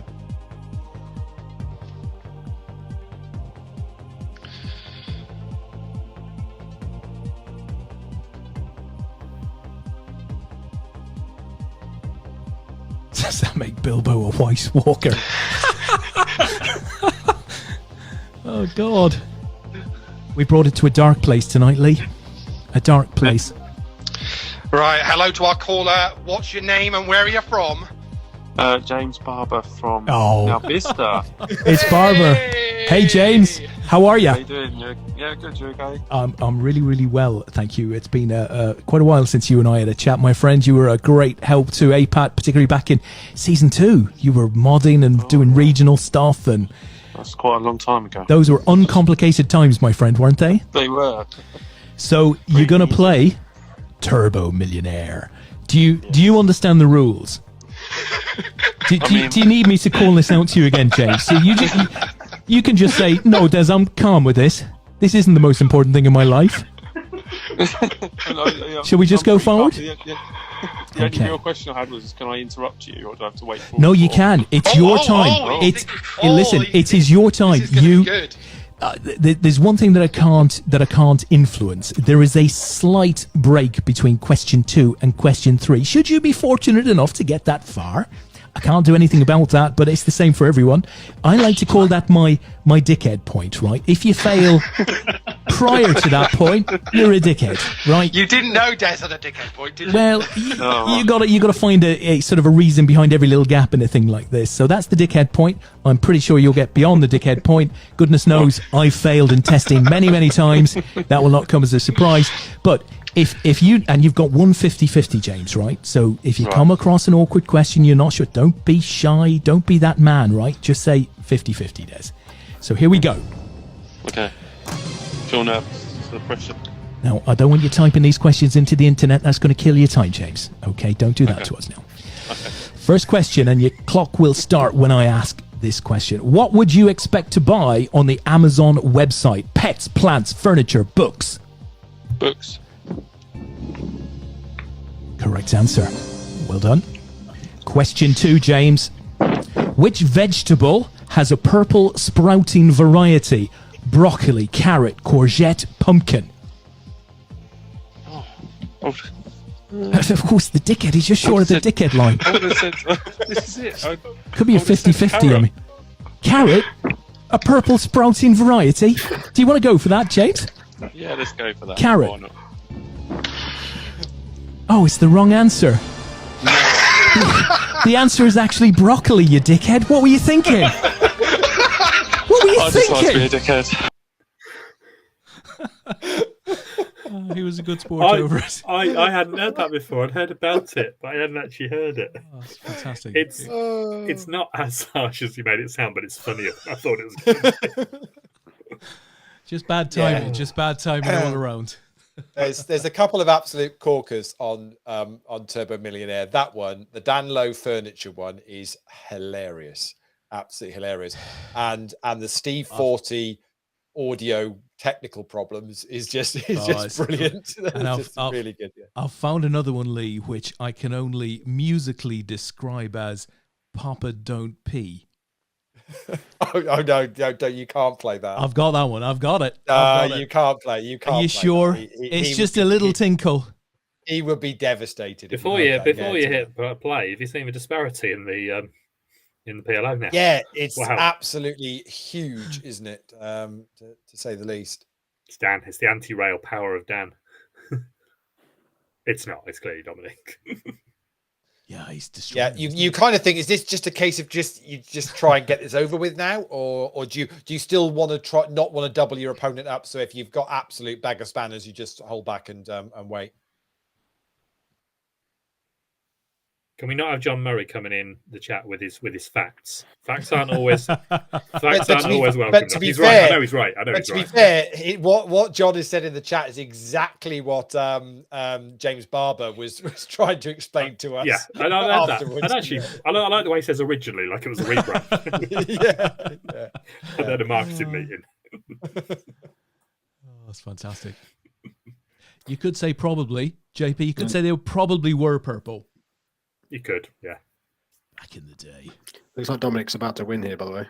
Yeah, I think it is going to be the case, isn't it? Yeah. Angel's down to 5 bigs now. I mean, surely you just keep raising, don't you? Yeah. Here we go. Yeah, well, we're gonna have a showdown. Wow. There's not a huge amount going on with the hands there. And they both got a bit of it. Not enough of it going to be for Angel, and that's going to be that because it's going to be the two pair, is it? In the end, yeah. He'd actually flopped 3 pair on the on the flop there because that's how it happens when you flop it. And that's that. So Dominic Rickard from the UK picks up just over $1,500 and the gold medal for event number 8, the PLO. Very well done to you. Angel, our friend from Bolivia, has to settle for second place, but a very good performance, picking up over $1,072. And Dan Austin, friend of the show, looking forward to seeing Dan again later on this series on comms. Finishes third and picks up a bronze medal, so very well done to him. What I will do, Des, is we've still got heads up going on in the let's do it. Fantastic. The mix max. So if I quickly get that up on screen, and then what we might well do is just jump to we might well then just jump to the a little bit of the turbo, depending on where we're at and how late we want to go on for tonight. But in the first instance, let's watch this because this is another gold medal up for grabs here. Now I won't leave it, and I'll put it onto big so you can so it makes life easier for everybody. Leandro from Brazil with 33 bigs, and Dominic Ginders from Austria, the chip leader in this one. And it's back to mixed max, so we're back on a bit of no limit hold'em again. Is this one not just hold'em throughout? Yeah, it was. Yeah, so basically, where they started off 8-handed and then played down to 6-handed after level 18. So, so JP's just skipped out to go and grab a beer. So we'll be back very shortly. This could be over potentially. I mean, Leandro's all in here. A bit more than a pot-sized bet on the river. Decision for Dominic. If he gets this wrong, it's going to put them back on sort of even sort of stacks, isn't it? Yeah, pretty much. Not really sure what happened pre-flop here, but it doesn't look like it's big enough to be like a 3-bet pot. So I don't know if Dominic limped the button and Leandro raised. Otherwise, it's kind of... Yeah, we only just sort of caught it as it was just sort of halfway through, wasn't it? So...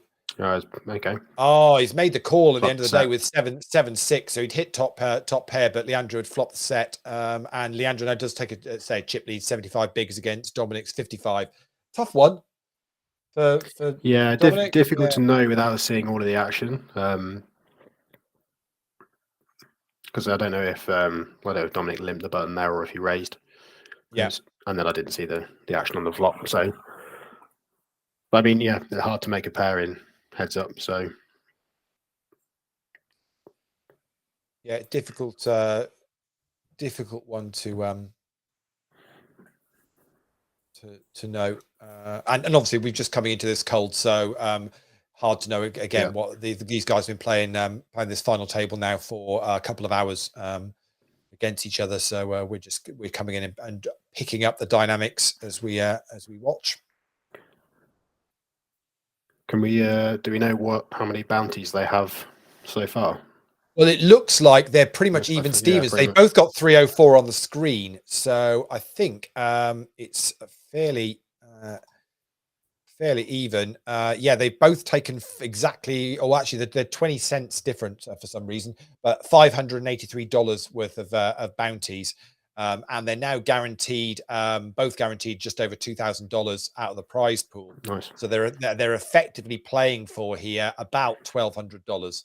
So it's the two bounties showing on the screen multiplied by 2 is effectively what the winner will take for winning this heads up. So that's basically what they're playing for.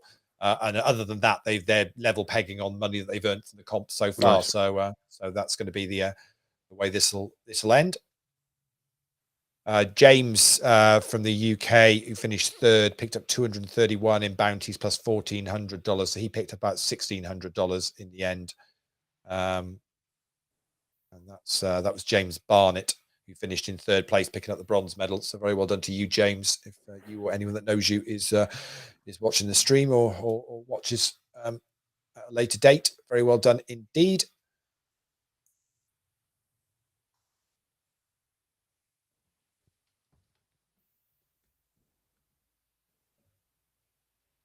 We're squeezing closer to the money in the 7 Max Turbo now. We're down to 61 runners in that as we're already into level 18. Actually, just about to go to 19 now. It's paying top 48, so we're going to be getting close to hand for hand. Have we seen, is Adam still going strong in that? Oh, Paul's in that. Paul Simon. Yeah, Paul Simon's in that. Yeah. Jamie Edgell is there as well. Adam is now second in chips. Wow, nice guy. So the reverse block. I think the plan is what we'll do is once this heads up finishes, I think we might bring up Adam's table and we'll do a bit of a follow on, follow Adam for a little bit in this turbo and see how that goes, and then make a decision whether we're going to stick with that for the rest of the night, or whether we'll call time on the show. Des, entirely up to you on a Friday night. What you fancy doing? I'm going to a disco. Oh, very nice. Disco at 11:30. Not really. I mean, I'm here. I'm good. I'm good. I have no idea why the game is paused whilst the players are in a deal making chat, because they're on even money, so it makes absolutely no sense whatsoever to be, because I don't think you can because you can't deal on the bounties, so it's a completely pointless exercise. but fair enough. They're going to drop up like 2 cents. That's the difference between. Yeah. There's like, okay. Maybe they just both pressed the button and then realized that was a stupid thing to do. Yeah.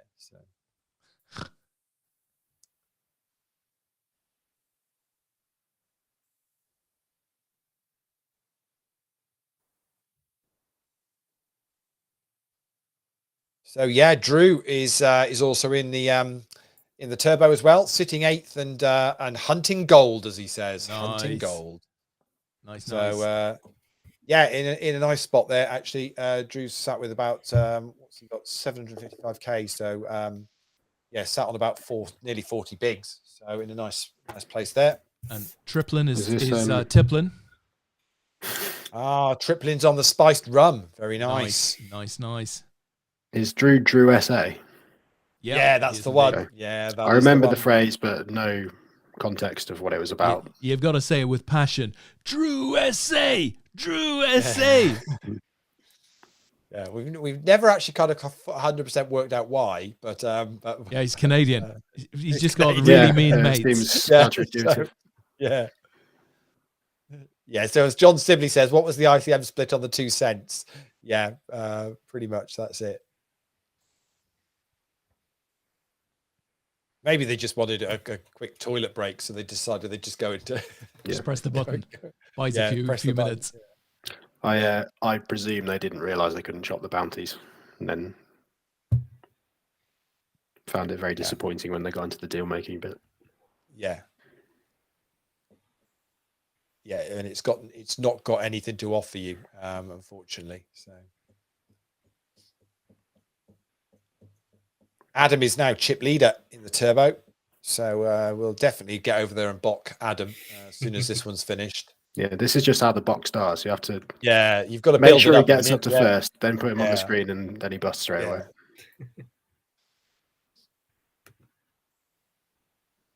Fresh back from was it Turkey? I think Adam said he'd been to. That's right. That's right.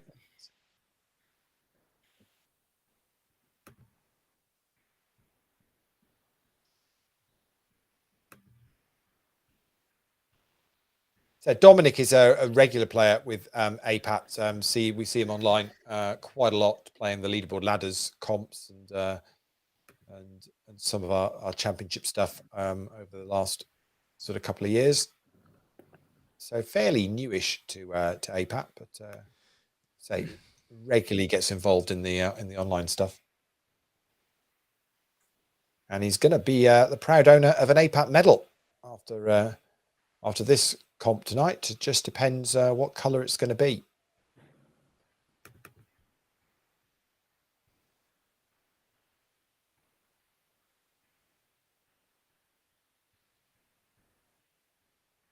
Doesn't seem to be at all bothered about that the hand where he doubled up Leandro. As I say, he'd flop top pair, and I suppose Leandro's trip twos was fairly well hidden heads up. I mean, it's just very unfortunate. So decided to make the call. But he doesn't seem to be like tilting too much. He's not gone crazy trying to build those chips back. Seems to just be continuing to play the steady game. Yeah, they're not playing any huge hands. I mean, he had a bluff catcher, and I guess sometimes you just have to cool down.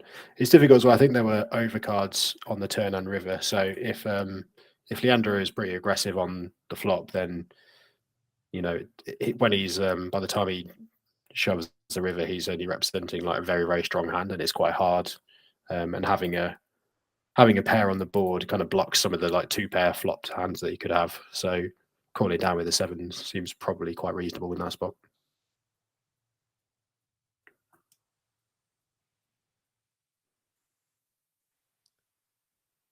And Tony G is also still in that turbo as well. He's now 13th, just one place behind Drew. And Phil Coles is also in 15th as well at the moment. So plenty of APAT regulars still in the turbo, as we're down to 52 now, just 4 off the money in that. So we're going to have a number of them in the cash, and may well have a good few to follow. Tournament play. It'll go fairly quick, I think, because it'll slow up a little bit as we hit the money, but then it should go again quite quickly, I would suggest. The average stack is about 22 bigs at the moment, so it's playing along a little bit under what you would normally expect. Someone's still in. I'm sure you've mentioned him, who Tom has to be nice to for at least the next week.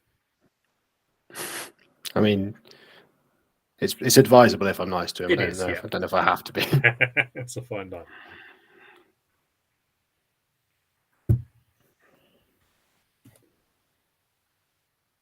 He needs to find some form because he's had a stinker of a week so far. So he's going to need to. Yeah, same.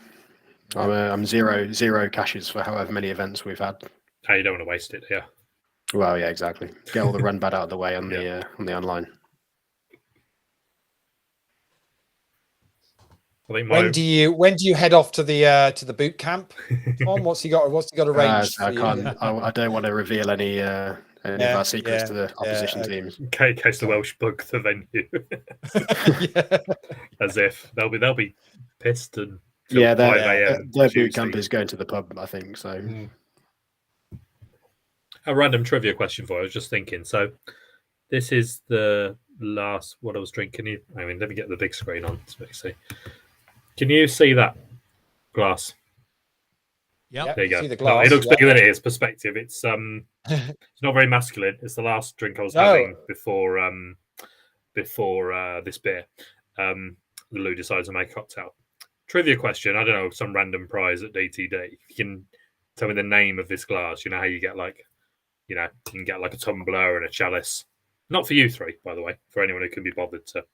I have no idea anyway. So, is it a name? Would people would know it, or is it a completely random out there? I think it was something I learned when it looks kind of goblet-esque, but it's got very not nice. a goblet. It's got a specific name. It has a backstory as to why it's so named. Anyone into sort of cocktail making might know. So just sort of throw that one in randomly.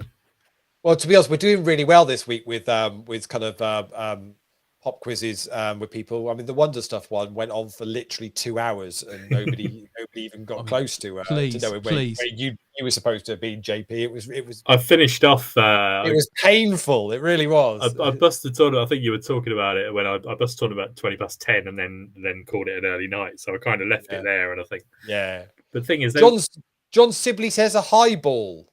No, not a highball. Not sure what a highball. Not sure that I am aware of a highball, but I don't think they tend to be very thin. A highball was a skinny one, right? Yeah, I think so.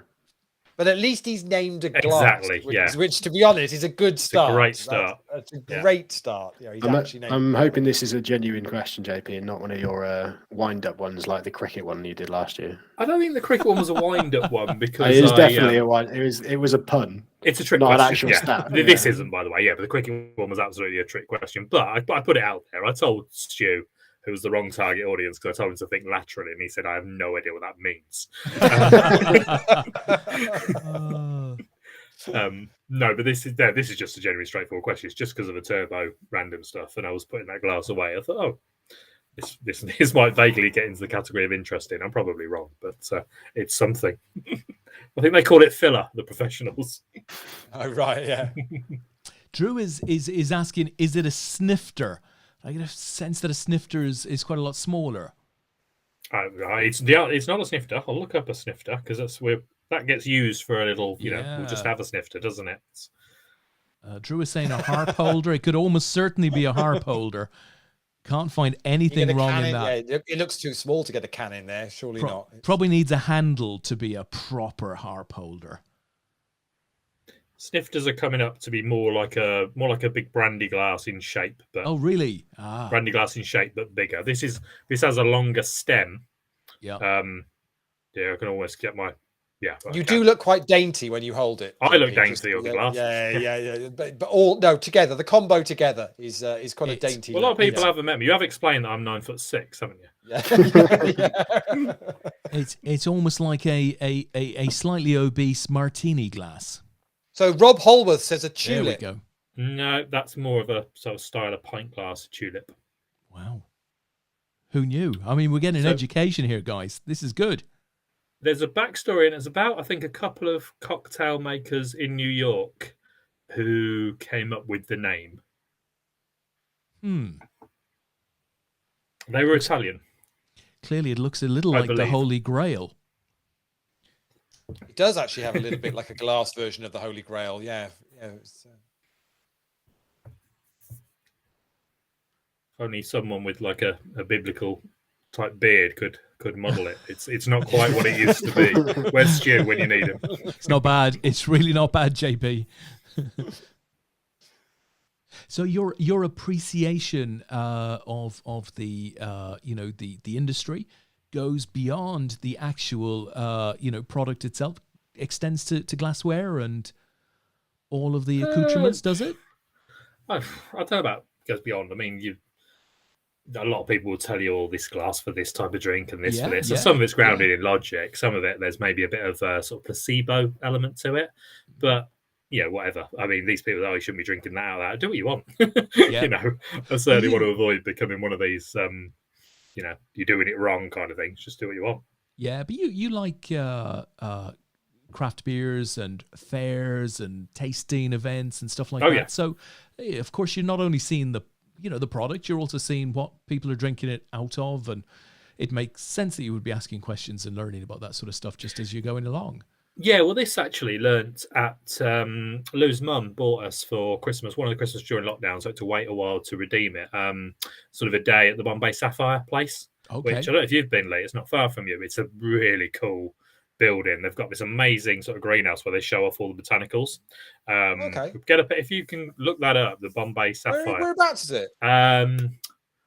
It's Bristol, kind of halfway between me and you, Leigh. It's kind of heading down towards Southampton for me, maybe a little bit, but a bit over. Was it Northampton? Is it Northamptonshire? No, I'm Reading now. Don't forget. It's more. Oh, Northamptonshire. Sorry, I thought you said Northampton. Yeah, it would be around there. Yeah. But yeah, if you can find the Bombay Sapphire, look it up now and see if you can pop it up. I'll have a look and find it. That greenhouse is really, with the botanicals, really impressive. So, we had a tour, and then you got to make 2 or 3 cocktails, and then obviously consume them. And then this one they made something called a martini leggero, I think, which is all right. It's not my cup of tea, but that's what that glass was made in. Or what was made in that glass, I should say. Oh, bloody hell. Is that where it is? Wow. I've got a couple of entries here for you, JP. A tulip or indeed that one. Misket? Oh, no, I've not heard of that one. It's not a misket. Impressive stuff. Or at least not the answer on the card, sir. I wasn't expecting this one. I would have thought of something different, but I've got... is it a coupe? Nope, don't know that one. I'm looking at these got answers. Nothing at all to do with that, no? No, bro. What the hell that is? yeah, definitely not that. Now we've got another coupe. They're all basically coming in on the coupe. Yeah, Misket Coupe. I'm looking them up now. I can see where they're coming from, but no. I mean, you've got half. It's of good, the but it's not right, as one of your compatriots used to say. Yeah, got half of the chat box just googling glasses at the moment. So the Bombay Sapphire greenhouse. Other gin distilleries are available, by the way. I know we're an equitable forum. I used to work there. What? Yeah, so they've obviously moved in more recently into that establishment, but that's Laverstoke Mill. That's up near Whitchurch, which used to be a Thames Water property. And so when I first graduated from uni, I worked for a couple of Thames Water companies through the graduate scheme, and one of them was a company that was at Laverstoke Mill. So I worked there for about 18 months. Okay. On there, but obviously now clearly they've obviously moved out of there. They used to do company used to be called it was a membrane company, so used to do kind of membrane technology within the water industry. But obviously now, the Bombay Gin are in there. Amazing. Have you got that image there of their botanicals. Yeah. Well, I could just see an overview of it. Yeah, incredible. Yeah, incredible botanical kind of greenhouse. Very impressive. Yeah, but yeah. Used to drive up there from Southampton every day. To work. Yeah, amazing, lovely, beautiful part. It's a sort of Watership Down territory up around there. So there's a pub just down the road called the Watership Down Inn, and say that's where the books were all kind of based from. I think we might have gone there. I think we went for a walk to a good mile and a half walk to a decent. Yeah, that'd be pub, about probably be all right. Yeah. Wow, small world. I'll tell you what, we are seeing some patient heads-up play over the week, aren't we? Yeah, because we've managed to rabbit on every night about absolute who knows what, whilst these heads up and go. We look back and go, oh yeah, they've still got stacks. They're not, it's not a huge amount going on here. Have you? So nobody's got this glass yet. Then we've tried with Misket and a coupe, and that's not neither of those. I always wonder when you get the same guess from two people very quickly after each other that clearly there is a lot of Googling going on, as you say, Des. They've given up now, though. Completely given up now. Yeah. Too many pictures of Roy Orbison. It's just time to go back to watching the poker. Yeah. Nice. Only alone. Oh dear. Oh dear, indeed. Well, I think we tried to give away a prize on when we had Frank on, when we did the mystery shadowy guest competition. Except the person that eventually guessed it right was the person who it was. Who it was. So that I think that took about 3 or 4 guesses. And even then, he had to say, "I think it might be me." It's like, yeah. So I might have mashed up the story. I thought it was a couple of mixologists who named it after, but no. Apparently, you'll have heard of a novel that became films, The Thin Man. I'm not super familiar with it, but that's apparently where it came from. And there were characters in that who favoured this particular glass, and they were a detective couple, Nick and Nora Charles. So it's a Nick and Nora glass. Ever see that one? Okay. No. But funny, Phil Coles was just in the chat. He'd said, "Is it Bomili Rocco?" Then Tony Ross said Novacenta. Simon Lawless said Bing. Then Simon Lawless just said "fuck Google." So it's definitely not that one, Simon. It's definitely not that one. Yeah. So described here as a hybrid. Hang on, I'm running out of the text.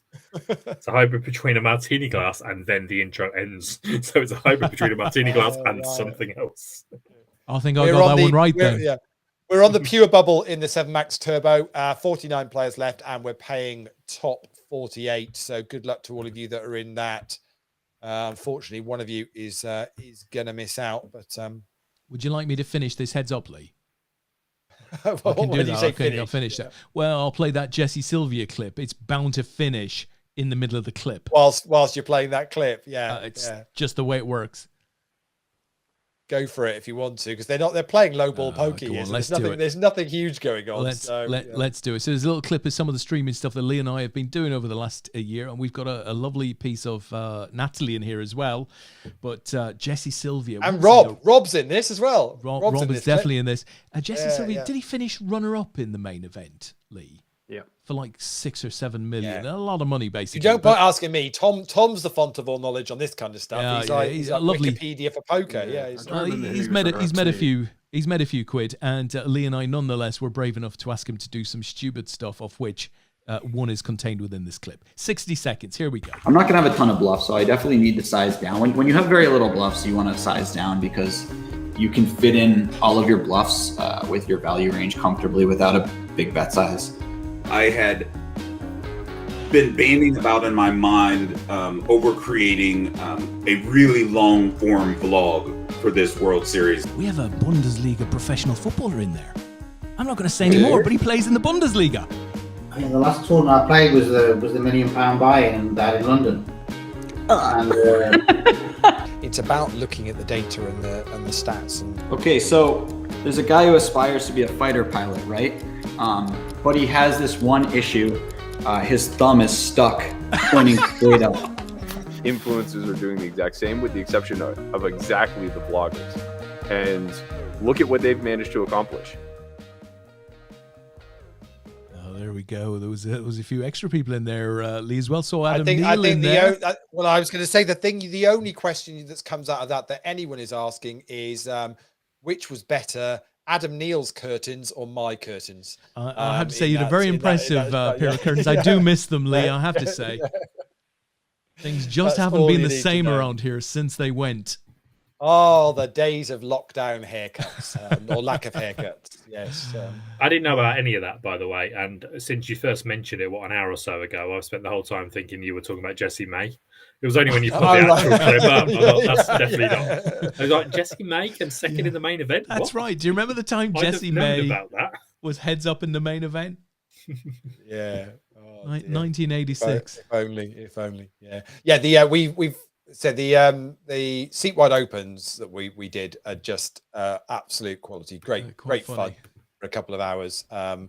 Hugely entertaining to do. But I say I still have to pinch myself at all the guests we've had on the Orbit in the last couple of years with Robbie. Just phenomenal. And who Natalie's got to do with the Orbit Extra and everybody we've had on the APAT show. I mean, we're up to it's been brilliant. Yeah, I think we've probably up to somewhere near 200 or APAT shows now. Heading up around that way, I'd say, and everybody that's given their time to come on the show and support. And we've got some great in the chat. It's been brilliant. Yeah, we've got some great deep interviews as well, haven't we? Across the whole series of them. Particularly in the first year and a half, when we were having people on for the first time, we had a lot of deep interviews. Simon, really good. Simon is saying there, love the Jamin vlogs. So of course the Drawing Dead. He's so good because he does something different, and they're so entertaining. Have you seen those, Tom? Do you know the ones? Yeah, I haven't actually seen. I know Jamin Bertoniers. I've seen like maybe a couple of his vlogs, but it's not one of my regular ones that I watch. Just the way the production that goes into it, the time he puts into just making it entertaining to watch, rather than just and here's a hand with the animation and the production. It's really good. You didn't manage to end the heads up, Des, but the bubble did bizarre. Yeah, the bubbles burst, but the heads up is still going. Although Leandro has got a bit more of a chip lead now, but as Drew mentioned in the chat, and JP's just said the bubble has burst. We're already down to 43 players in that now, so flying through the money. We lost the captain, unfortunately, just after the bubble burst. Well, at least he's picked up a little cash there. What will he have picked up? He'll have picked up $116, so he's doubled his money for a Friday night. So he's going to be happy with that. And Adam Neal still has the chip lead. Nice. He can pay for our lounge entry at the airport now. Now he's won that. We're our flight from Reading. Hey, I'll tell you what we can do, Leigh. We can show the bling on offer in Nottingham next week. We can. Those suckers out. Nice. Shiny. Yeah. So the side event bracelets. We're not calling them. There are side events, is what people know as side events, but they're still championship events.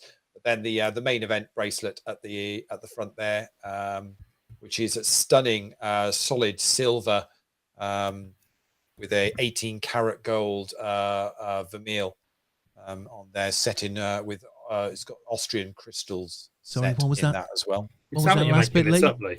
Vermeil, did you say? What's that vermeil. Then? Yeah. What's that then? It's basically they dip it in gold. Yeah, that's what they do to it. So I thought vermeil was the sort of fake wood you put on top of your oak table. To be honest, when Kev described it to me, okay, maybe. Wow! Just lost the hand there. Dominic's now all in with somehow with the most ridiculous. He's all in with nothing. 0.01 bigs. Nothing of anything. Yeah, I'm not sure how. How is he still in for 0.0? He's got like literally a chip or something. Have they had to rerun take it out of big blinds. Bloody That's hell. got to be it, isn't it? Surely. No, he's still be running. How is it still running? What's happening? He's got a bowl of rice.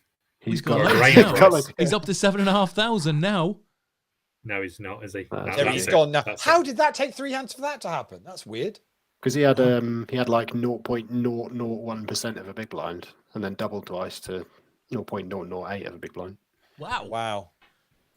Yeah, that was bizarre to watch. But anyway, we're sending gold, Des, to Brazil. That's what's happening. So very well done to Leandro there. Really enjoyable heads up to watch it. it swung all over the place before eventually Leandro picking up the win. So very well done to him. Wait, who is it in APAT who has to take the medals over? Because you might as well Bolivia on the way to Brazil or vice versa. Yeah, Tom will do that. He'll probably find a way of getting a holiday in there. He's pretty good at that, making that work. So what we'll do now is we'll jump in and we'll follow a bit of Adam Neal. Not only that, but actually Tony G's on his table as well. So actually we've got a couple of players here. This is Turbo 7 Max. So it's I'm not gonna have absolutely. Sorry. Oh, there we go. It's gonna fly as you wrong button. Fire the You know I'm. So just to update on where we're at with this, guys, so we're down to 36 players now, and this started with 271. So there's $13,550 in the prize pool. So we're well into the money now. We're about to jump up the pay jump. Actually, so they're about to go up to $137. There is top 3 prizes are all 4-figure sums tonight. So third bronze medal is going to pick up $1,142, $1,600 for second place, and just shy of $2,300 up top. So big money to be playing for in a turbo event. We're down to 35, so we're starting to get to the big money. Adam is the chip leader with 1.8 million in chips, and Tony G's all in. Ace King versus the Ace Queen of Anzej, and it's topping it up. Wow. JP's going to sit just taking the mick out of my pronunciation of names for the rest of No, I wouldn't dream it. No, come on. I'm not. How are you pronouncing? How would you go with that? ANDZEJ. Anjay, I think. Anjay. Totally making that up. But yeah. So I know it's sometimes I just kind of say what I see, but it doesn't always come out in the right way necessarily. So I've been so talking blinds are at blinds are at 20,000, 40,000. That was my last thing that I was just going to say on that, just so we know. So Adam is sat on 43 bigs at the moment as chip leader. So it's quite a shallow play, but you expect that from a turbo. So you've been talking to Shug then, Des, yeah? Yeah, just talking to Shug. He basically he said to me, 12 minutes to break, but Wi-Fi in here is shit, and Tesco Mobile don't have another carrier. Don't mind trying, probably best on WhatsApp or Messenger. So Brian Frew said, awesome. So I asked him, if you get a minute, call into the show. We'll wish you the best of luck. Then he sent me a message 8 minutes ago, just ladded up. There's a break in 4 minutes. But unfortunately, he's come back to me since and said, got it wrong, another hour before the break, sorry. So Shug is out there. Very much want to let him. Very much want to let him play because as much as we'd love to talk to him, if you're deep in a World Series event, that is got to be your number one focus. Absolutely, 100%. And let's hope. And oi, look who's made this final. This table we're watching now as well. Finally. John Sibley has got a little bit of recognition on the APAT show. Oh, so, I don't recognize John from that picture.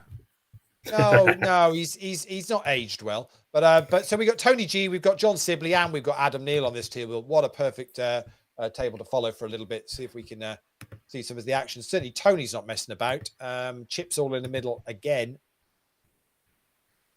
And gets this one through. I mean, you've got no option with these guys but to be aggressive, yeah? In these turbos, no point hanging around with sort of 20 bigs because you're just going to get blinded down pretty quickly. So you've just got to kind of make really ramp up those gears. So there's a bit of commentary coming out of the chat box. Oi, send Tony G on his bike, and John Sibley, APAT TV table fame at last. Lol. Enjoy it, boys. Enjoy it.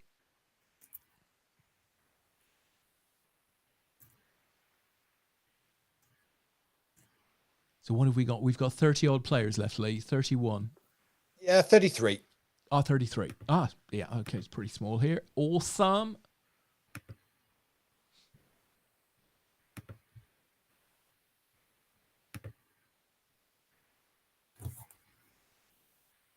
Leigh, I see we've made 3.5K over the guarantee here. That's pretty good. Can we just pull that back down to the guarantee amount? Maybe we take that out. Yeah, that's how we. Can we do that? That's what we do pretty much. I mean, that's the way this works. Well, that's my understanding of what the contract was. That if we get over the guarantee, we pocket it. Just take that back. I think we take that's and our money now. And if we're not going to get near it, well, we'll just drop it. Forget that. Forget that. Didn't say that. So won't be a problem at all. Yeah, a few satellites still running as well on party tonight. There's you can still late reg into a $7.51 if you want to try and pick up a $55 ticket to use over the weekend. So there's a generic one running at the moment. Actually, it's got 3 seats guaranteed, but it's comfortably over that. It's heading up towards 5 seats in that. So if you want to get into that one, started at 10 o'clock. So there'll be a little bit more late reg on that one for another. Let's see how long that is left on late reg. I think you've got about another 10 minutes or so, something like that. 7 minutes on that if you want to get into that.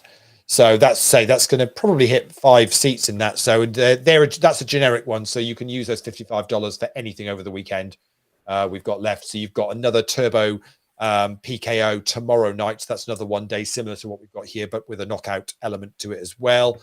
Then on Sunday, you've got PLO, I think it is, on Sunday alongside the main event as well. So a couple more options to use a $55 ticket if you want to. So fantastic. Do get involved in that. You've twisted my arm, Leigh.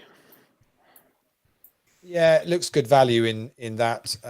So I think just confirming what that Sunday night comp is to make sure I am right. Oh, it's a PLO knockout. Isn't it? Yeah, it's a PLO knockout. I knew it was a PLO. I thought, well, actually, it's a PLO tonight. So it's a PLO knockout, which is a nice 10K guarantee on Sunday night. Again, 2-day event, and we'll be seeing those to a conclusion. We'll be streaming right through till Monday night. So, as I said, tomorrow night is a bit of a free for all from 10 o'clock. We'll have a number of the show team dropping in and out as we go. Sunday night, JP will be back with Stu Ward, and we'll be following. There's a lot going on the Sunday and Sunday night. We don't have a day 2 to follow because the Saturday night is a 1-dayer. But on Sunday, we've got the online day 1 for Dusk Till Dawn next week. So we'll be keeping an eye on that. And obviously, it's day 1 of the main event online. So we'll be watching that one through. So we probably won't start till 10 o'clock on Sunday night as well.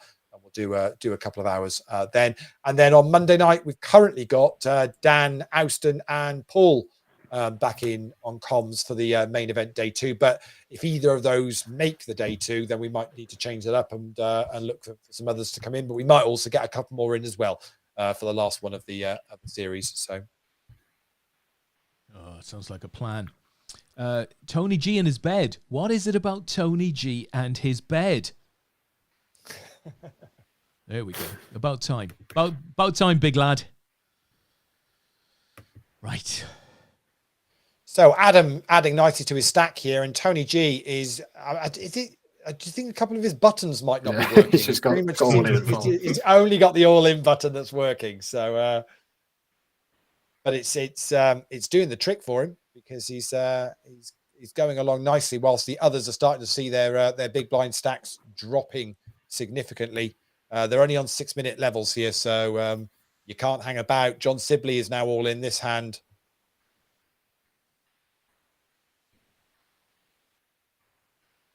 And gets that one through. And the chip leader has now sat down one to the right of Adam Neal.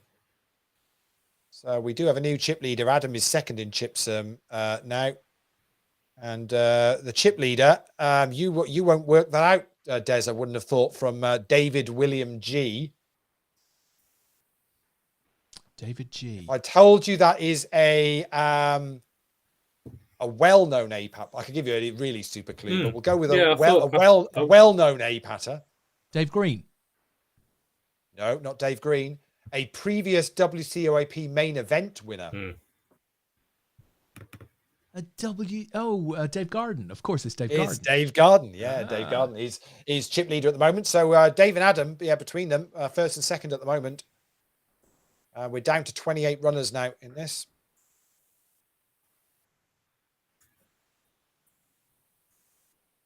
Oh, wow. Adam is busy. I'm super deep in a 100K guaranteed elsewhere. Wish me luck. Lads, come on. Beers on me. Up DTD. If ship. Ship, man. Ship. Adam looking to cash big tonight.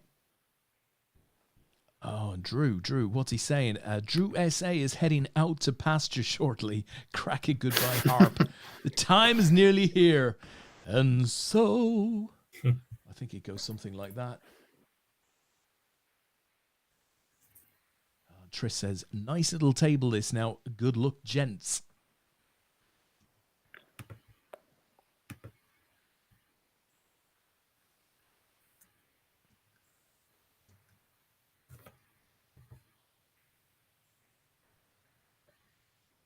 I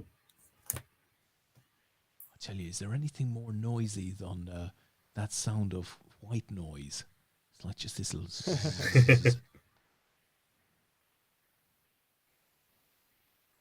Or as Paul Haycock would say, the sound of silence. Dear, dear. Okay, it's bad. But come on, Leigh, we're 4 nights in? All right, we're 6 nights in. Something We're like 6 that. nights Something in. like that, yeah.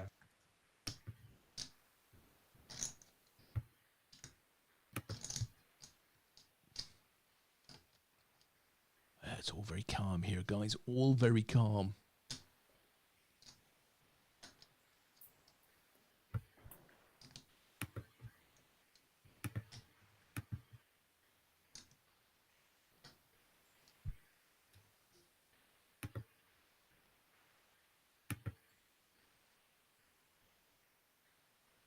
Phil Cole's got himself up to top 10.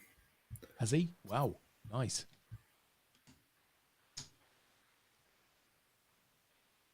Good lad, just an awful taste in football teams. Was he Chesterfield? Yeah, and I can't say anything negative about his Chesterfield. It's just that, he'll back anything moving against Liverpool. Passionately. I think he's got some Everton love there. Deeply embedded as well. Your mate, who we both know, do you know who I'm talking about? The big one or the little one? Yeah, the big one. Okay. Do we know a little one as well? Well, I mean, to me, it's little Des. Nice. This is a big one. Ex Camelot. You know what I'm talking about. Yeah. Off to Glastonbury. He was in Glastonbury over the last couple of days. Oh, okay. Yeah. Yeah. Rocking it out, enjoying. I'm assuming he hasn't bought his own ticket because that would be a first. I don't know. I really don't. But I think he's enjoying the aftermath of his 50th. I think it's going on for a couple of weeks. So I credit this person with inventing the Staggerversary. Oh, okay. So for many years we would regather. I wasn't even on his stag do, but been on his Staggerversary many times. It always coincided around. It was around Grand National time, so yeah, they just get a bunch of people together, different theme, and I'm trying to convince Matthew Ward to do the same. There was a little bit the instance of a pandemic which got in our way, but we had a really good stag do for Matthew Ward at the St Ledger. Oh, nice. Okay. So trying to get a repeat of that one, for sure. Oh, it makes sense. It makes sense.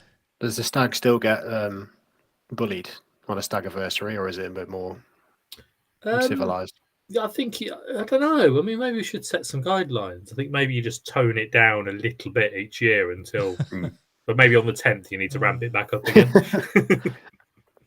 That's that story that Jer wrote on his wedding day about being sort of stripped naked and pushed into his cousin's pub, which was full to the rafters. Classic.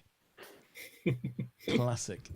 Simon Lawler is saying, any views on Rooney quitting? So this one caught me a little by surprise, albeit it probably shouldn't have. Only broke about 3 or 4 hours ago, I think. Yeah, it's very fresh, very, very fresh. But I thought Wayne Rooney was, pledging his foreseeable to Derby, but clearly that I think out. to be fair, he was pledging his foreseeable to Derby with the buyer getting it across the line. I see. I guess it's got to the point where he's gone, okay, I was sticking to this happening. This has now not happened. Look, enough's enough. I mean, even for him, he must be kind of thinking, well, okay. But there's a new owner now, isn't there, as of today? Is that happened? I believe it was widely reported. It looked as though the owner of Pride Park, which I think it might officially be called in terms of the plot of land, has bought the club. Mr. Lawler, I'm sure, as a passionate hater of Derby, will know more, I would imagine. But that's the bit I got in between various driving to and from various meetings that seemed to come up a lot today. That's interesting. So maybe it's We've just lost Drew in 27th, but as he says in chat, $100 pickup could have been worse. Good luck to all those that are left. So great run, Drew, and thanks for following along in the chat. We need Drew to put a team together for next year. Yeah, so a proper Canadian team. Proper Canadians, not Canadians who are occasionally Welsh. Do you think would Craig qualify to go into it? There's got to be a law, an APAT law, bylaw that he now cannot represent Canada ever again. Although it's fine for Leigh Mack, isn't it? Yeah, Leigh Mack was played for England, didn't he, in Soccer Aid, and then switched to rest of the world, and that's true. Scored, and then scored an open play in 1 year, and then scored the winning penalty last week or the week before, whatever it was. What's his rest of the world country? I presume Ireland. He's got an Irish name and Irish heritage, but I presume he's English born or English raised. But so Dave and Adam are going at it here. Not quite first and second in the chip stacks now, but still both top 4. So see what happens here. Dave checks it to Adam, who then fires out a bet. I'm guessing Adam 3-bet here, did he? Yeah.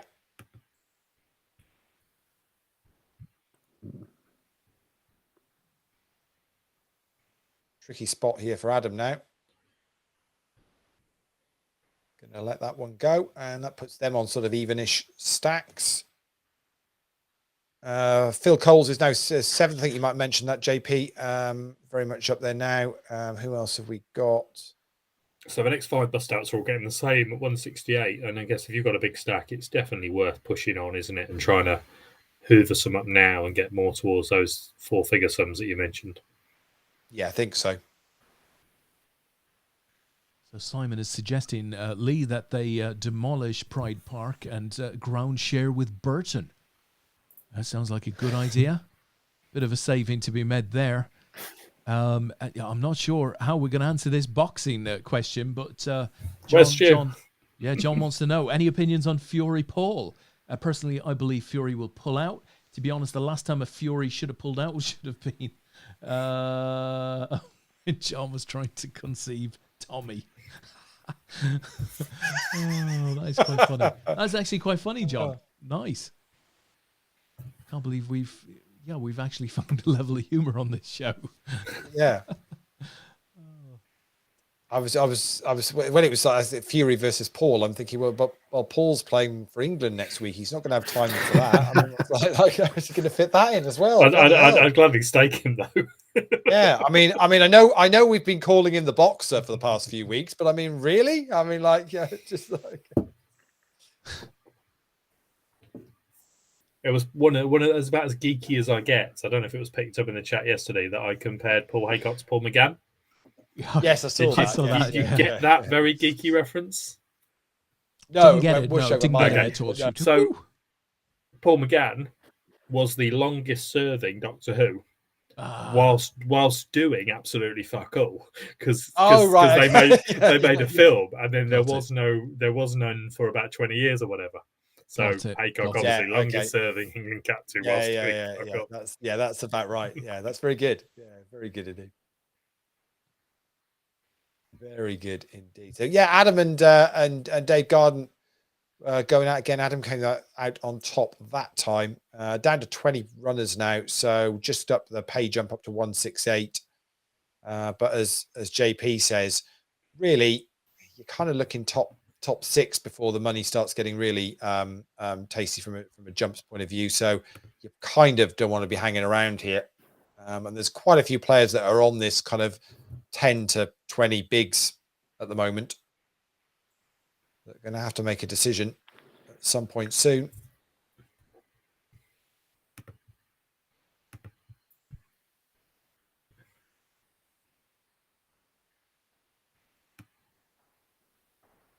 Because average stack now is just under 20 bigs. And there's another all in and a call. King 9 versus King 10, and the 9's hit. And we're going to lose Kai. That is pretty unlucky. I think that's one of the worst ways to go, isn't it? When you get that all in, you're absolutely dominating. He's tank called there as well, so he obviously was a bit unsure should he go with it or not. Probably thought he had 2 live, but nonetheless, crikey, that was. Well, yeah, you're delighted to see you against King 9, and then just flop stop. So there's a few short stacks on here now. Tony G's got 9 bigs. We've just been joined by Charles Johnson from the UK, who's got 9 bigs. John's only got 13. Yeah, you can't be hanging around here for very long. You're going to have to at some point commit to a hand. Yeah, so Tony, Charles, John, they're going to struggle to shove into Adam with, Yeah, I mean, Adam's kind of sort of up. committed. Yeah, he's kind of committed to make the call, isn't he? 3-bet here from Dave Garden. Oh, interesting. What does John do? I think he might shove here. I really do. Oh, makes flat set. Okay. Now you've got to shove, surely.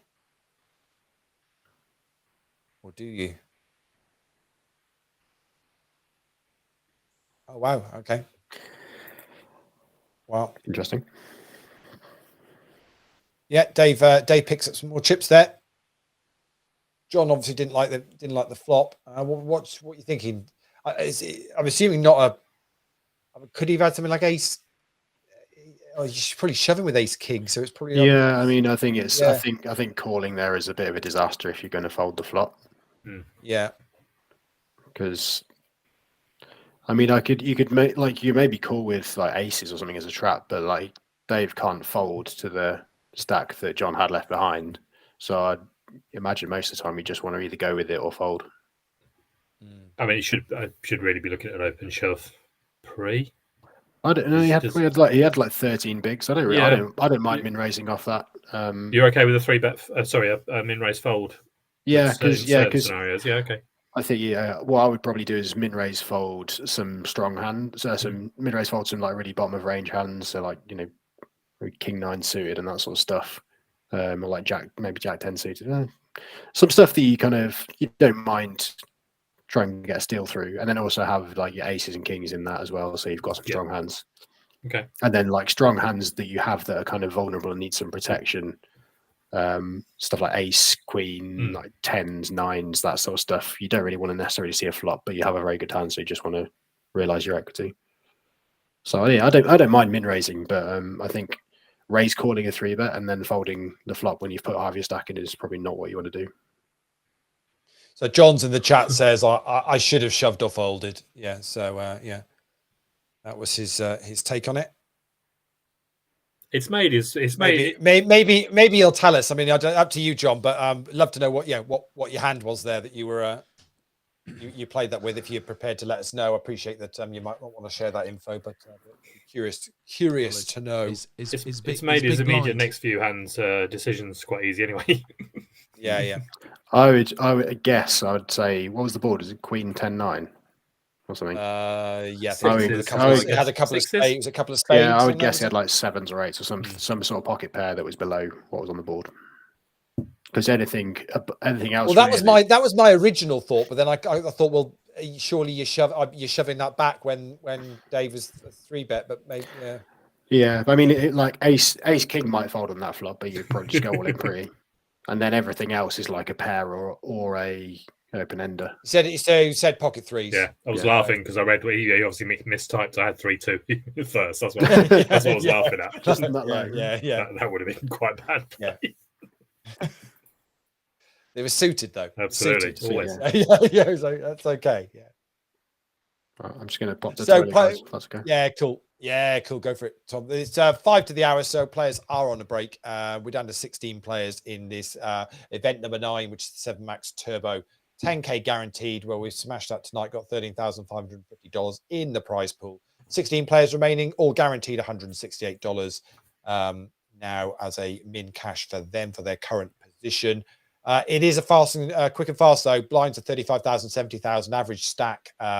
Just about 1.7 million. So we're We're sat now just over 20 bigs as an average stack at the moment. Up top, though, some whopping numbers for a $55 one-dayer.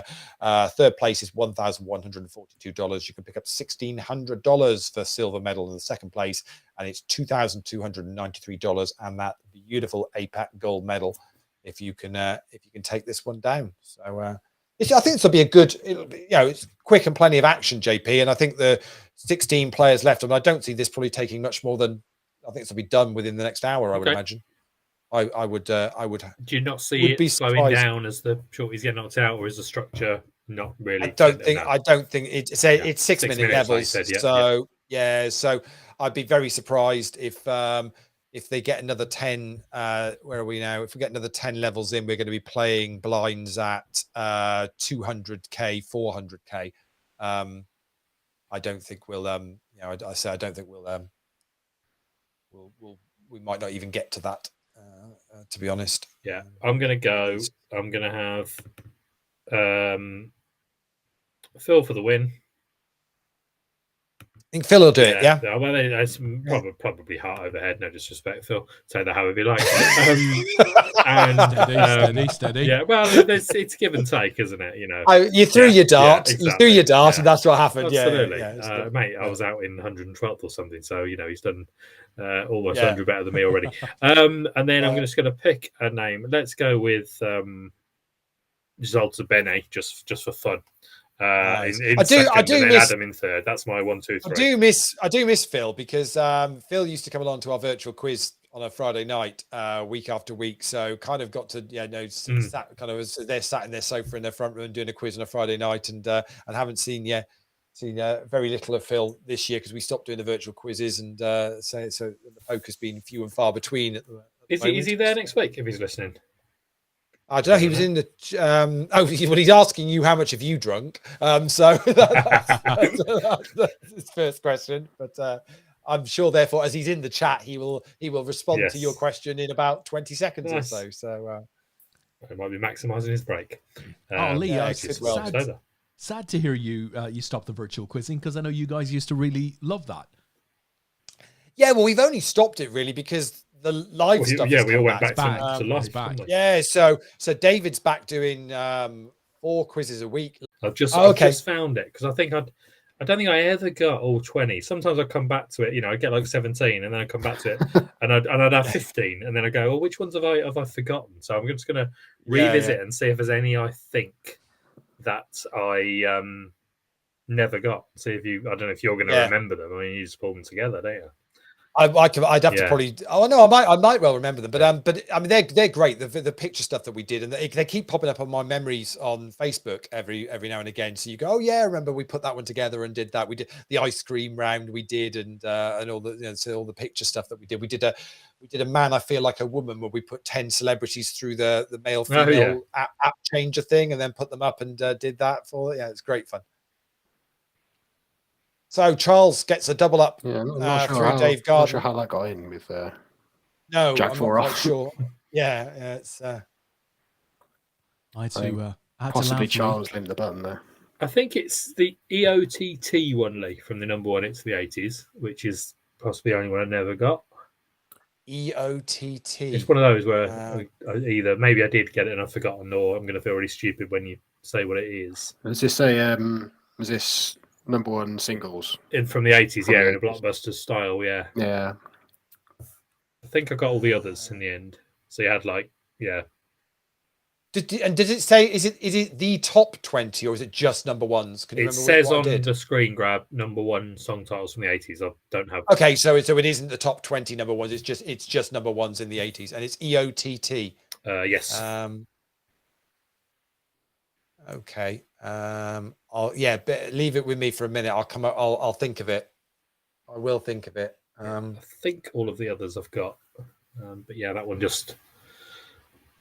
I like them though. That was good. Yeah, we did quite a few of the blockbuster style ones. We did a sitcom one as well, which was except I think one of the answers that we ended up coming up with about 6 different possible answers. So we let them have all of them. Was that blockbusters though? Yeah. It was because I think though that was a thing within blockbusters. They often said, there can be a few, but this is the one we've got. Yeah, exactly. Yeah. The bloke who used to present that, he played the saxophone, on the. Did you know that? The Baker Street riff. yeah. That was it. Oh, I think Tony Ross has got it, because I think that is right. Oh, yes, of course it is. Yeah, I don't think I ever did get it at the time. Yeah, that's the one, Tony. Nice one. Yeah, well done, Tony. Oh, Phil Coles is in there as well. Phil probably did the quiz that night. I'm sure so to be honest, well, the trouble is when it came to those rounds, Phil didn't score very highly, but however, he had another in the house that absolutely nailed any music, the celeb stuff, the picture stuff. Claire was absolutely legendary at that kind of stuff. Very, very knowledgeable. Dan Austin knows his music as well. Oh yeah, ridiculously knowledgeable. I noticed Dan would post when the world a few months ago went Erdl mad. If it ended in Erdl, so obviously it started with Wordle, didn't it? And then Nerdle, which have you done Nerdle, Leigh? That's quite fun. I've avoided all. I of like them. the Nerdle one because it does make you think, but you always kind of get there in the end. But Hurdle, which is basically you get like a second of the song, then two, then four, and Dan was really for a few days he'd be posting them up, embracing it. Decision for Adam there. It was 10 bigs he needed to bet, but he decided against it. So Charles came in with 9 bigs and is now up to 25 bigs. So has done quite well. Tony's down to 4 bigs. Surely these have got to go in any second here. It must be frustrating if he's seeing min raises and you're just not seeing 2 cards that you want to get it in with. Yeah. Yeah, he can't really. He's got no fold equity when there's a raise, whereas the big blind could fold if he jumps 4 big blinds, so he has to have something relatively decent to raise to shove over a raise. We all hate those spots, don't we, where you got that hand and you think, I can shove with this, and then somebody just gets in before, and you say, Tom, you've got no fold equity. Yeah, exactly. I've got to let it go. I should take it back, as Phil saying the music was all him, but actually everything, the celebs and stuff was all Claire. And to answer Phil's question, I haven't actually answered it, but I'm going to increase it by 1, so I'm just going to go and get a beer. Yes, good plan. Well made. We're down to 15 now, so we're cruising along nicely. And you only have to look at this table to know, players are having to get busy. Say 6-minute levels in this. And Dave Garden is doing just that, calling Fabio's 3-bet, wasn't it? Yeah. Adam's in here as well. So 18 bigs in the middle already. Checks all the way around.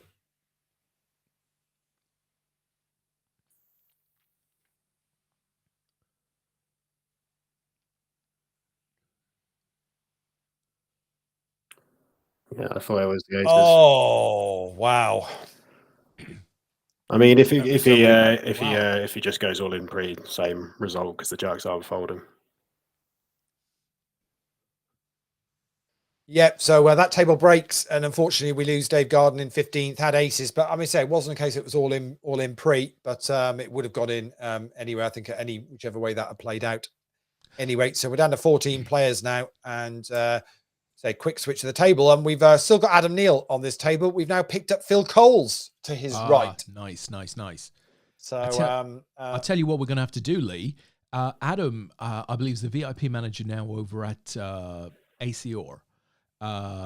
Who I think Chris Moneymaker is one of their key celebs.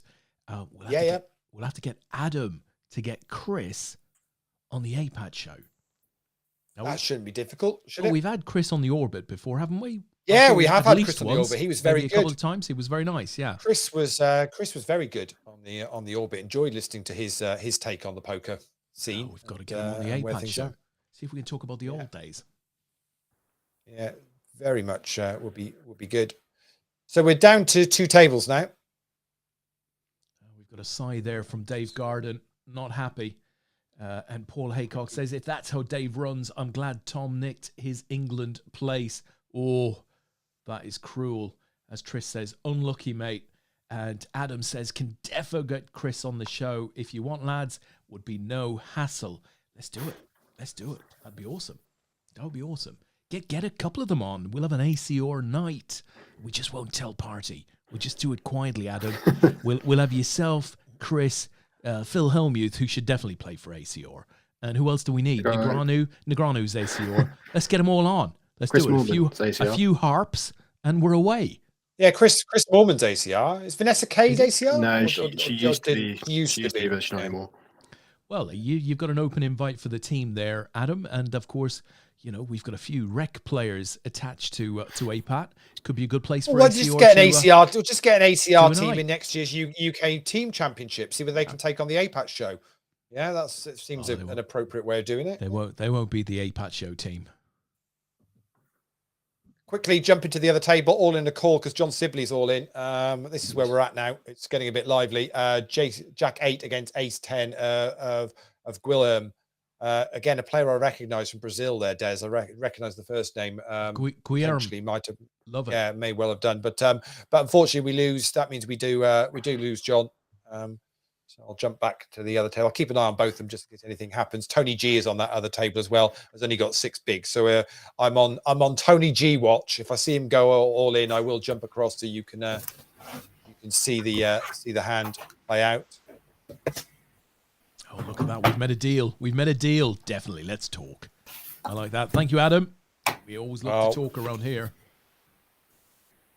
Certainly, for anybody that missed when Adam was on the APAT show, that was a great night show. You can catch them all on YouTube, so go and find it. It's well worth it. Highly entertaining and intelligent chat about poker in the world. Yeah, we saw Adam that night. Really good. We saw Adam's Terra 4 video, which was pretty bloody rocking, I have to say. Awesome well, we pretty much had the worldwide premiere, didn't we? I mean, pretty much. No, it felt that too way. Far behind the curve. It felt like sort of we were kind of there. It got an absolute brilliant reaction in the chat box as well. Lots of people sort of finding little inspirations, from musicians they knew within that music. It was pretty cool.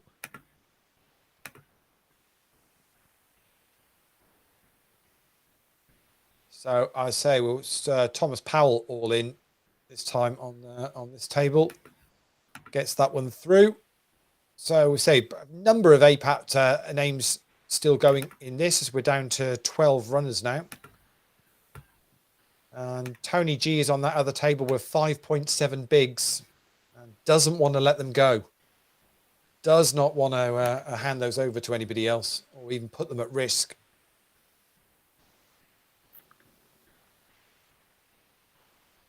We're about to go one more exit, and we have another pay jump. It's be about another $40 on top, so they're all guaranteed $200 now.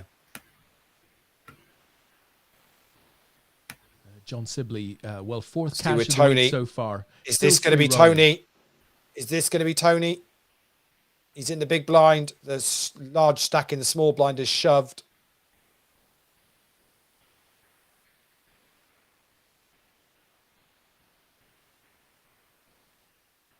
Time banking for all he's worth. Is he looking for a ladder, Leigh? Is that what's going on here? Yeah, potentially, because one more exit will stick another $40 onto your prize. Yeah, so potentially that could be it. Meanwhile, Adam's made the call on this table. King 10 versus the sevens. Needs to avoid a spade or a 7 and does that. And so we're going to have a bust out there, which means Tony's now made the call on the other table. King Jack versus 10 deuce. Hit a Jack and avoids any other runner or the 9, which would have seen him out. So double up for Tony as well, literally. Double up and a ladder up. Nice. You just have to love a turbo, right? It's just fantastic. Yeah, absolutely. It's a nice little bit of tanking there to get the... So Tom Powell's all in. Ace 4. Phil Coles makes the call with the kings. Needs to avoid... Oh, dear, oh, dear. Unlucky. We're going to lose. We lose Phil. Sorry, Phil. We lose Phil in 11th place. We're down to 10 now. Wow. How hard did he hit that board, by the way? That is nice. He hit his 4 in the flush draw and then another 4 and then the ace. Well, yeah, when you've got the kings there, you're just like, okay, might as well just close the table. Yeah. Yeah. Gutted for Phil. He's going to miss the WCOAP in Nottingham. The first one he misses since, I think, 2008. He's looking after the kiddies. And yeah, what a horrible Although he says standard. Yeah, that's what pretty. a horrible That is exit pretty that is. brutal. Really brutal. Phil exits picking up $241. So nice little profit on tonight's play. So well done to him. So 2008, you say, Des? I think so. It's 2008, 2009. That's the Vic, the first one. No, that would have been 2007, I think. But more. 2008. 2008 was the Vic. Was it? Was that the first one then? Yeah, second season. Oh, okay. First WCOAP was 2008. Yeah, fair enough. I assumed it was in season 1. But no, it was more to the point of Phil playing all of those every year. I thought it was going to be, when he started with the everyone since, I thought it was going to be like a Danny Strange. I haven't missed this tournament since 2017. Since 2017. Which was a comment he made in 2019. Yeah, so Phil's saying he didn't go to Vienna, but he's been to every other one apart from that. That's fair enough. No commitment. No commitment. We were in Vienna, weren't we? Tom, we were in Vienna. Leigh, you in Vienna? Des. I didn't make it. They don't invite me on the good ones. Des wasn't in Vienna. No, we had a great. The Airbnb house we had in Vienna, JP, was just the absolute nuts. That townhouse we had, it was fantastic. Yeah, that was good. That was good. They don't invite me on these gigs, JP, because they know one day in I'll be going, how much are you putting on the expenses? How much is that over there? Really? You need a pillow? You need a pillow? We may be homebound this time, but we got the better casino this time around for sure. Yeah, definitely. Yeah, no, but we did run good with accommodation in Vienna. They'd say that it was a fairly new houses had been built, and they were all being rented out via Airbnb, and we had a stunning brand new 3-bed townhouse kind of thing with electric roller shutters and all this kind of thing. So it was a lovely spot for us. That's for sure.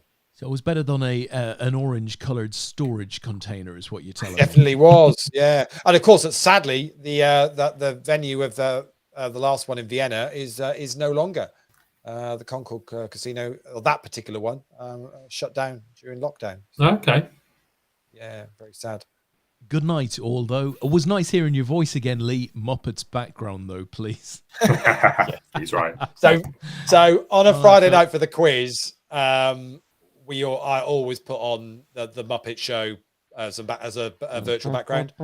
So yeah, literally had the Muppets dancing in 3 rows behind me. So yeah. What, 3 Muppets not enough for you? No, definitely not. No. Needed a load more than that. So yeah. Yeah, hopefully we'll catch up with you soon, Phil. More obviously look after the kiddies at home, and we'll catch up. There'll be plenty more poker to play. Absolutely. This year and the years to come. So there might be a stream or two to join in on from Nottingham, Phil. So if you get a chance, do join us some evening. How much room is in this car, by the way, Leigh? What, we're going to work? What? Yeah. No, we're good. Yeah, it's fine. I'm thinking I've got basically standard size suitcase and a backpack. And me. Yeah, you'll be fine. Cool. Yeah, we'll be fine, I think. Yeah. How big's your suitcase? Kind of like just carry on. I think we could fit. I think we could fit Des in there. Could it fit a southerner? I mean, that's always a good question. Somebody small that you just. Oh, we're going to lose Tony G, King Queen against the ace-8 of Fabio, and the 8 has come up on the board. So we've lost one of our heroes, Tony G, unfortunately. And there's another all-in a call on that table, so I'll stick with it. It's King Jack versus the 9s. The 9s are at risk. Jack on the river for Fabio. 2 hands in a row. Bust 2 players. We might be. How many is that now? 8. Yeah, down to 8. So I'm not sure whether that'll jump to a final table now, or whether it'll go hand for hand and move it and balance it. We'll find out. Just as Thomas Powell picks up a win in that one, this may well jump to. It's gone 4-4. So we're going to play hand for hand for final table now, Des. So awesome. Adam Neal's still there with 33 bigs, but with Fabio Sperling on the other table now, 71 bigs. Huge chip leader now of the remaining 8. Are you like Elton John on the Elgato there, Leigh? Is that where you go using the buttons? Yeah. We're flying through this. Yeah. We can cope with a lot more than this if we ever needed to. But this is good. I like this. It's like doing it's nothing nicer than doing the live events when it's hand for hand. I actually think that's the best drama. That's the best bit of the tournament, where it's going a bit crazy and you've got players waiting and stuff being turned over. And that's Anthony Clancy all in, decision for Adam, and he folds.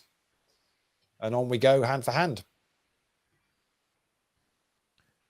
Well, Charles Johnson's going to have to make a stand here at some point shortly, I would imagine.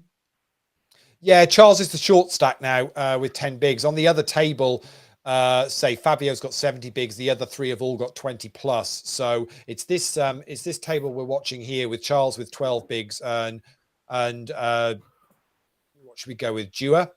Yeah, Yuha, maybe Yuha. Yeah, soft Yuha. pronounce the J. With 16 bigs and Anthony with 17 bigs. I mean, for Adam, it's slightly frustrating, I guess, because this is where you might want to try and hoover up a few chips whilst we're playing hand for hand and put a bit of pressure on. I suppose he might be able to do it with these stacks. I mean, he could do it with min raise, couldn't he? And then he can let it go. But they can all damage him. You know, he can't just be going crazy in a sort of Stephen O'Dwyer situation like we were talking about before. There's not the disparity. What are the stacks like on the other table? Are there any really short ones?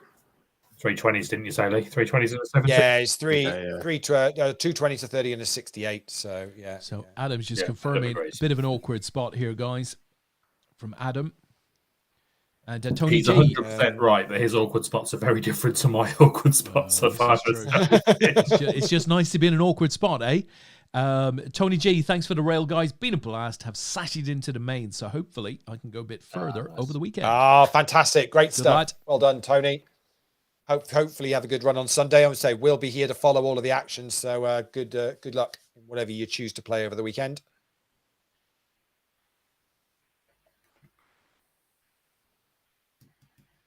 I'll say, I think once this hand for hand and we get a final table, I think again this will play fairly quickly, looking at the stack sizes. And Fabio, it depends, I suppose, how Fabio chooses to play this with the bigger, significantly bigger stack. We know Adam has got the game, so if Adam can pick up a little bit of a run of cards here, we certainly know he's got the game to be able to pretty much dominate this final table. Harder to do if you don't have the cards, because ultimately a bunch of these players around you are going to have to shove at some point with the stack sizes they've got.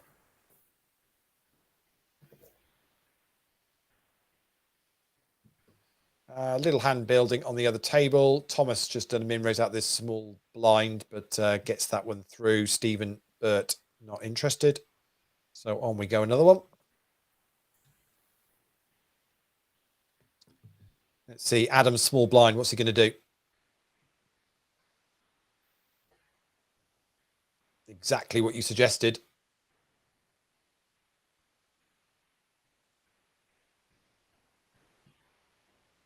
Charles just makes the call, though.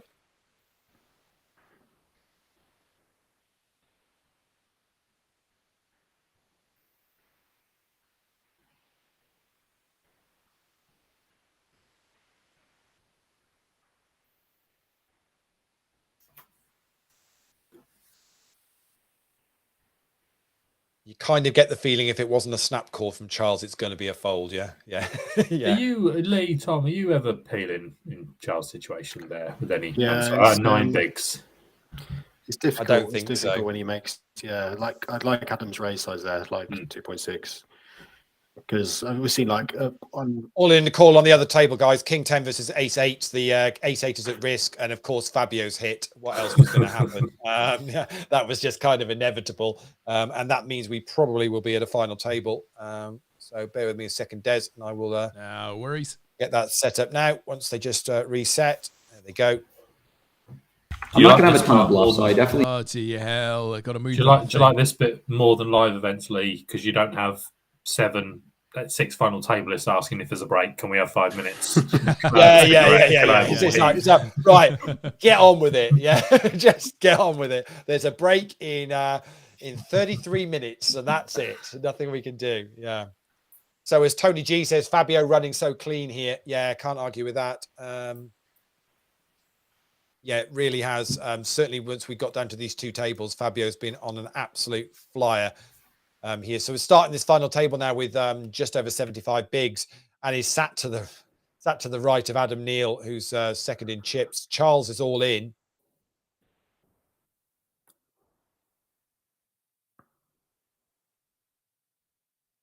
What does Adam do now? I guess he either had a good hand he was kind of trapping with, or he had a not very good hand. We're assuming a 6 is going to hit, aren't we? Yeah, Or red no, spades. it's not. Yeah. Oh, wow. Okay. Well, Charles waits for the ace king and gets paid with it. Just a flesh wound to Fabio, isn't it? Yeah. Yeah. Well, that shows like Fabio opening ace-6 from kind of mid position, ace-6 offsuit. He's just going to try and run the table over, which Adam's in the chat saying there had pocket 9s, he said. There. It's very difficult for Adam to want to get involved in any hand that Fabio's involved in, though, isn't it, really? Unless you've got an absolute monster. Otherwise known as any hand. Yeah. yeah. But I'm guessing Adam's probably going to flat some very strong hands in that position as well. So, I mean, Fabio can't just start blasting like that if Adam's going to flat some strong hands behind him as well. Absolutely. So we are down to 7, which means the guys are all guaranteed now $356. And let's say the big pay jump at the top, it's $1,142 for third, then just over $1,600 for second, and $2,293 up top. So yeah, you're looking at sort of difference between 7th and first is kind of 7 times the money.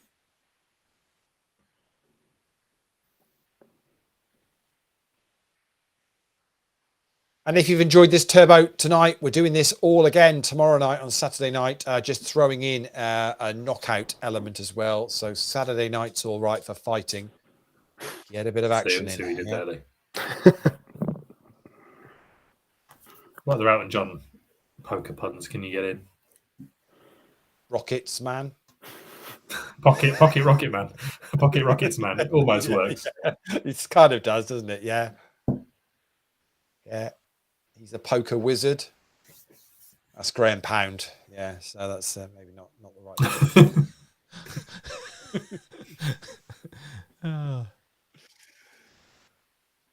I'm not going to say the word, Leigh. No, okay. When you're nursing that short stack, I guess you could get an "I'm still standing" kind of thing in there. Yeah, you could. Yeah, that's fine. That works. Yeah.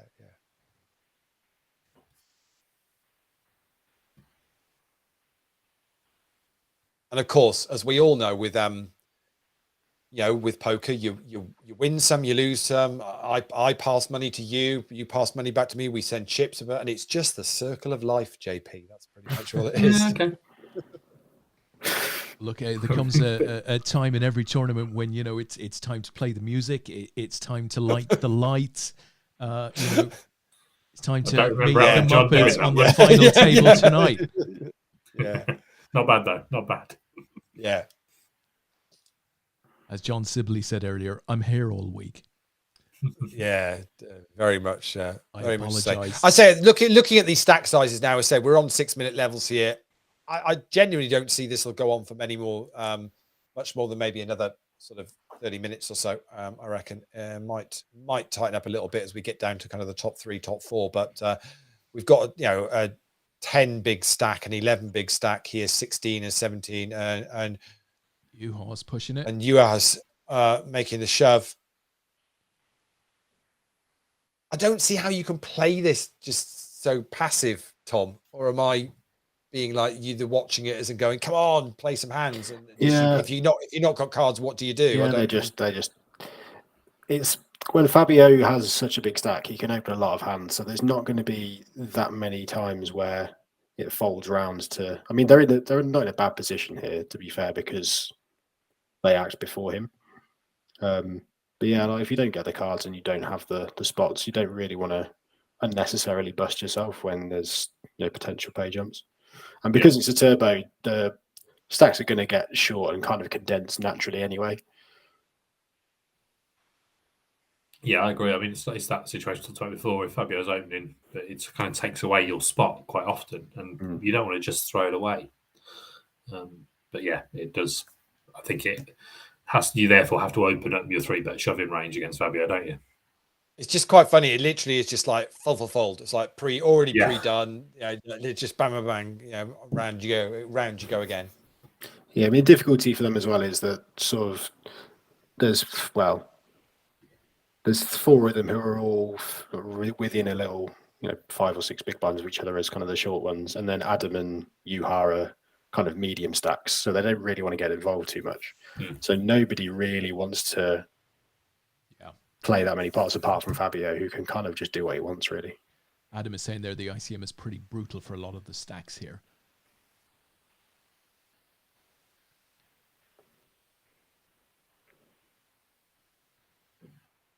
Yeah, it's very, very difficult for them, isn't it, as to what to do? Is it Anthony Clancy?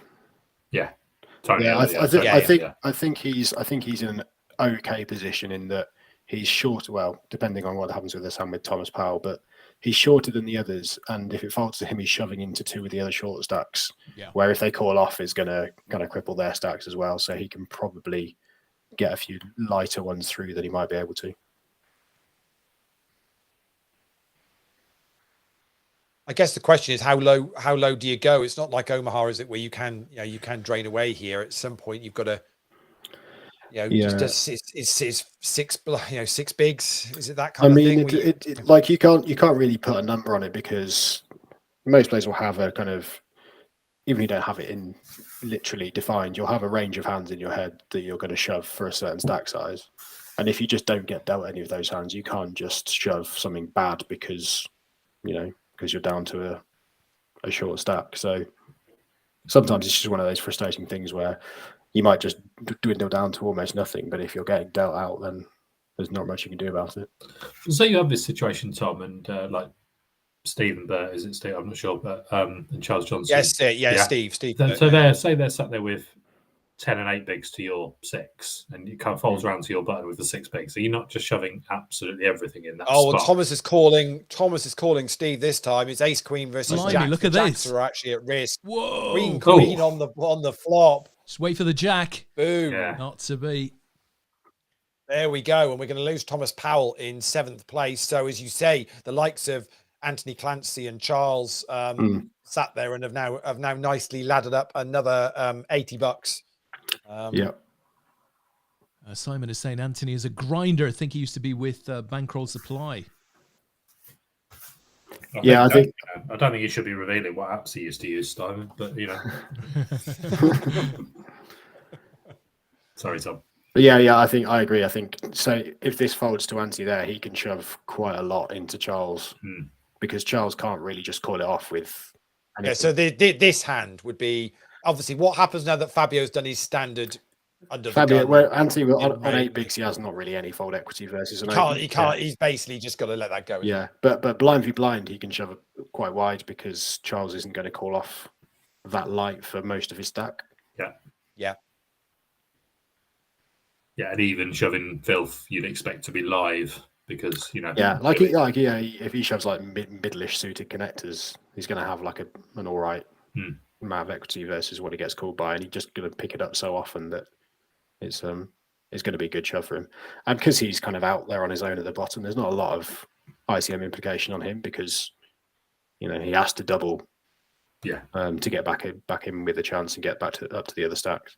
Yeah, if a couple of others fight it out, then that's just a bit of a bonus, isn't it? But you can't expect that. Yeah. I kind of feel that this flop could well have hit Fabio's calling range in the big blind. It's too high. It's too high. It's checked round, and now I think Fabio's done the right thing with the second 6 coming out. Is you might just well fire a bet out here, and it's enough. But he might just, he might just well play these hands, mightn't he? Because actually he can play them much better post flop than anybody else at the table simply because of his stack size. Yeah, he can rep absolutely everything, and on the odd occasion when you're repping what the other player has, well, okay, I'll take that loss. Thanks very much. And the problem for Adam here is, I don't think Adam's played. He might have played 1 or 2 hands on this final table so far, but has dwindled down stack wise and is slowly, dropping down to kind of similar stacks as the others here. and puts him in a really awkward position. Yeah. That's kind of what happens to the turbo as well. You just naturally the blinds go up, and if you don't play that many hands, you kind of the stacks all kind of condense.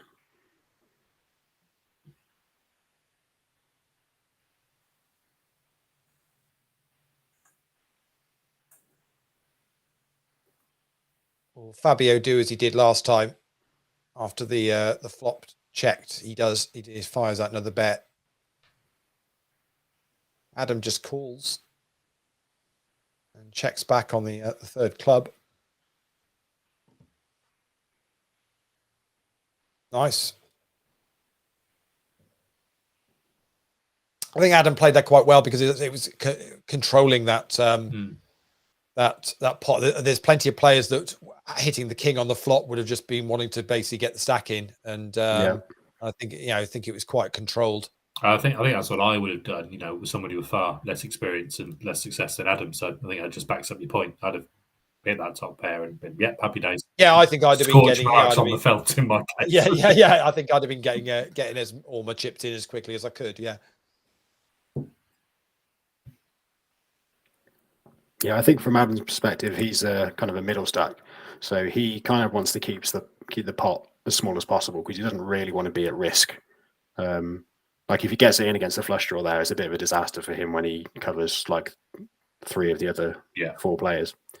So plus you get the like we've seen, Fabio's going to be opening loads and loads, especially from the button. Oh, Anthony shoved and Stevens made the call. Sorry, with Queen Jack, it's the King 10 at risk, and what a brutal river card. I mean the turn gave options as well, but the river card absolutely brutal. And Stephen Burt picks up the chips there, and we lose Anthony Clancy in 6th place, picking up $438. So min cash now is $554, and we are down to 5, getting close to the medals. With now 2 significant short stacks at the bottom of your screen in Charles and Ewer, who is all in. Difficult for Adam to call there because it's actually, it's Adam's not that much more stack wise, isn't it? Yeah. How did the satellite go, Tom? Do I owe you $7.50? Yes. Okay, I'll add it to the tab. I did win a seat for the main event though, for the 109 main. Oh, I don't feel. In which case, forget it. You're not having the 750. Okay. No chance. Nice one. Well done. So you're in the main. Has that been many shots at that tonight this week, or has that been? I actually already had one, which I got on like maybe the second night. So this is my second. Okay, so that's the second chance if you choose to want to do it. Yeah. So fortunately, on that particular one, I've only played 2 or 3. Yeah. However, the 750-55 ones sent probably about 10 bullets into the abyss for those. Oh, okay. So wow. Still plenty of satellites for anyone wanting to play across the weekend. So say we've got another turbo, just a knockout this time tomorrow night, and then obviously PLO knockout and the main event on Sunday, which are both 2-day events. And obviously Sunday night is also the online day one for the full main event at Dusk Till Dawn. So if you want to get into that, there's satellites running for that as well tomorrow as well. So if you want to get into that, and then that's kind of it. We've still got leaderboard ladders running every night, and you can play those comps if you want. But basically, once we've done the stream on Monday night, then it's quiet on the Tuesday, and then we all hit Nottingham, Dusk Till Dawn next Wednesday. Cannot wait for 5 packed days of poker at Dusk Till Dawn. Really looking forward. I know Rob and all the team up at Nottingham looking forward to hosting the WCOAP once again. It's been a little while. So looking forward to that. That millions seat, Leigh, for the WCOP main, is that guaranteed? It is. Yeah. That's, or is it? Are you trying to be funny? Really? Honestly? I really am. Yeah. No, there is a £3,300 UK million seat guaranteed on top added value for the main event winner, along with obviously the bracelet and APAT gold medal. So really nice package. I think My gut feel is that prize pool will get up to somewhere around 50k, I think, which means the winner will probably have somewhere between 8 to 10, depending on how it eventually gets split. So by the time you've added the seat on as well, plus all the other added value, it's a really nice package that somebody's gonna pick up in just over a week's time. Can't wait. It's going to be great. How many would that be? How many runners would that be? Lee? So like 400. Yeah, I'm expecting we'll do 400 plus. I would have thought Pretty much the norm for our events there, Leigh. I think we will. Yeah. I mean, to be honest, we may actually beat our WCOAP main event record, albeit we have got an online day one, so it is slightly different to how we've normally done it. But we did doing this one online day one and 2 lives in London when we ran the London event. We got 429 runners for that. With actually very few taking the online option. Really, that was quite low. I wouldn't be surprised if the online has quite a lot of runners, to be honest. Yeah, I potentially we could hit 500, and 500 I think would break our record for a WCOAP main event. The only thing you'd say, Leigh, as a cautious note there is that there's a bunch of people in Vegas, playing at all levels, but in Vegas. So that's not normally something we come up against.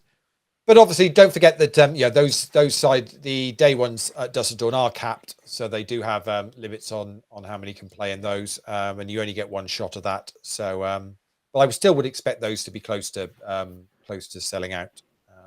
In which case, I think those 2 caps alone at Dusk Till Dawn is 400 runners. I think it's 180 and 225. I think it is for those 2 days. So that would be 400 to start with, plus whatever we do online. So even if those are slightly down a bit and we do a chunk online, I still think we'll be comfortably 400 at 125 buy-in. Gets us to the 50 grand as a prize pool. So I'd be surprised if we didn't see that number. But we don't put guarantees on for our live events, so it is what it is. It's a huge added value, and you'll be one of only a handful of people that have get crowned as world amateur poker champion main event winners. So that's what you're playing for. Things have changed dramatically in our final table. Fabio's down to 22 bigs. Stephen up to 51. Was that not in a double? Yeah, I missed it. It must have been. It looks like it, doesn't it, with that sort of that stack size. Adam says, what a call by Steve there. Wow. Can you show the hand history, please, Adam, if you haven't? We're all in shock at that as well, Adam. Absolutely.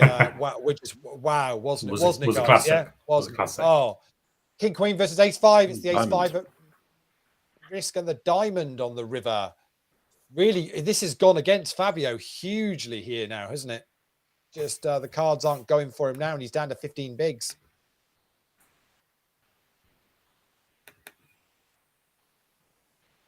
I guess for the other players, the dynamic hasn't changed because we've still now got one player that's got a whole chunk of the chips. Yeah, I guess it just depends if Steve decides to use it in the same way.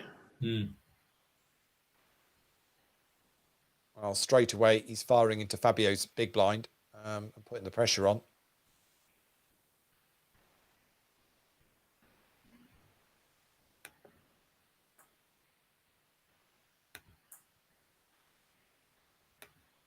So nearly 8 bigs from Juha. And Stephen's going to make the call. Oh, and hello. Fabio's in behind as well. This is huge. Sixes versus jacks versus nines. And the jacks are going to be good. Wow. And the nines are actually going to bust out of that. Unfortunately, we lose Juha from Finland. Finishes in 5th place, picking up $554. That hurt Stephen quite significantly there. Difficult. I don't know, 5-handed with the sixes. I guess he's not expecting Fabio to do anything behind, so you're quite happy to take it on against the short stack, yeah? Yeah. Yeah, he has to have a good hand to call. And you probably, when you jam sixes, you probably get him to fold stuff like 8s, 9s, 7s. Yeah. I mean that thing from Adam, that hand stands. Just talk it through what's in the chat there, yeah. So it looks like he's flopped an open ender, then turned a pair plus open ender. The river's paired. I mean, I can't remember what stack Steve had before that, but I think he was like, was he maybe second in chips? So it's kind of a spot where Fabio can put a lot of pressure on him.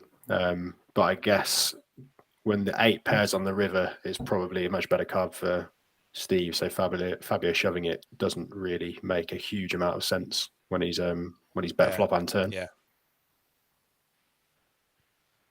Wow. So I'm really sorry to see just what John Sibley's posted in the chat. John, I'm really sorry to hear that you've tested negative on COVID. So one more tomorrow, and you're a free man. I'm gutted, lose out on all gutted that for you. He's going to lose out all that room service he's been getting locked away at home with food being brought to him. Breakfasts. Lucasade and tea, and all that. Oh, Ace wow. 10 versus Ace Jack. It's the Ace 10 that's at risk here. A bit better. Wow. Oof. What a flop bit for everybody there. And Steve gets the best of We're it. all expecting a non-heart king to hit the river, weren't we? Yeah, well, yeah, of course. Yeah, it just seemed to be the way it's been going here. Yeah, so unlucky for you, John, that you're missing out on your room service moving forward. But glad to know that you're out from your self-isolation by the sounds of it as of tomorrow.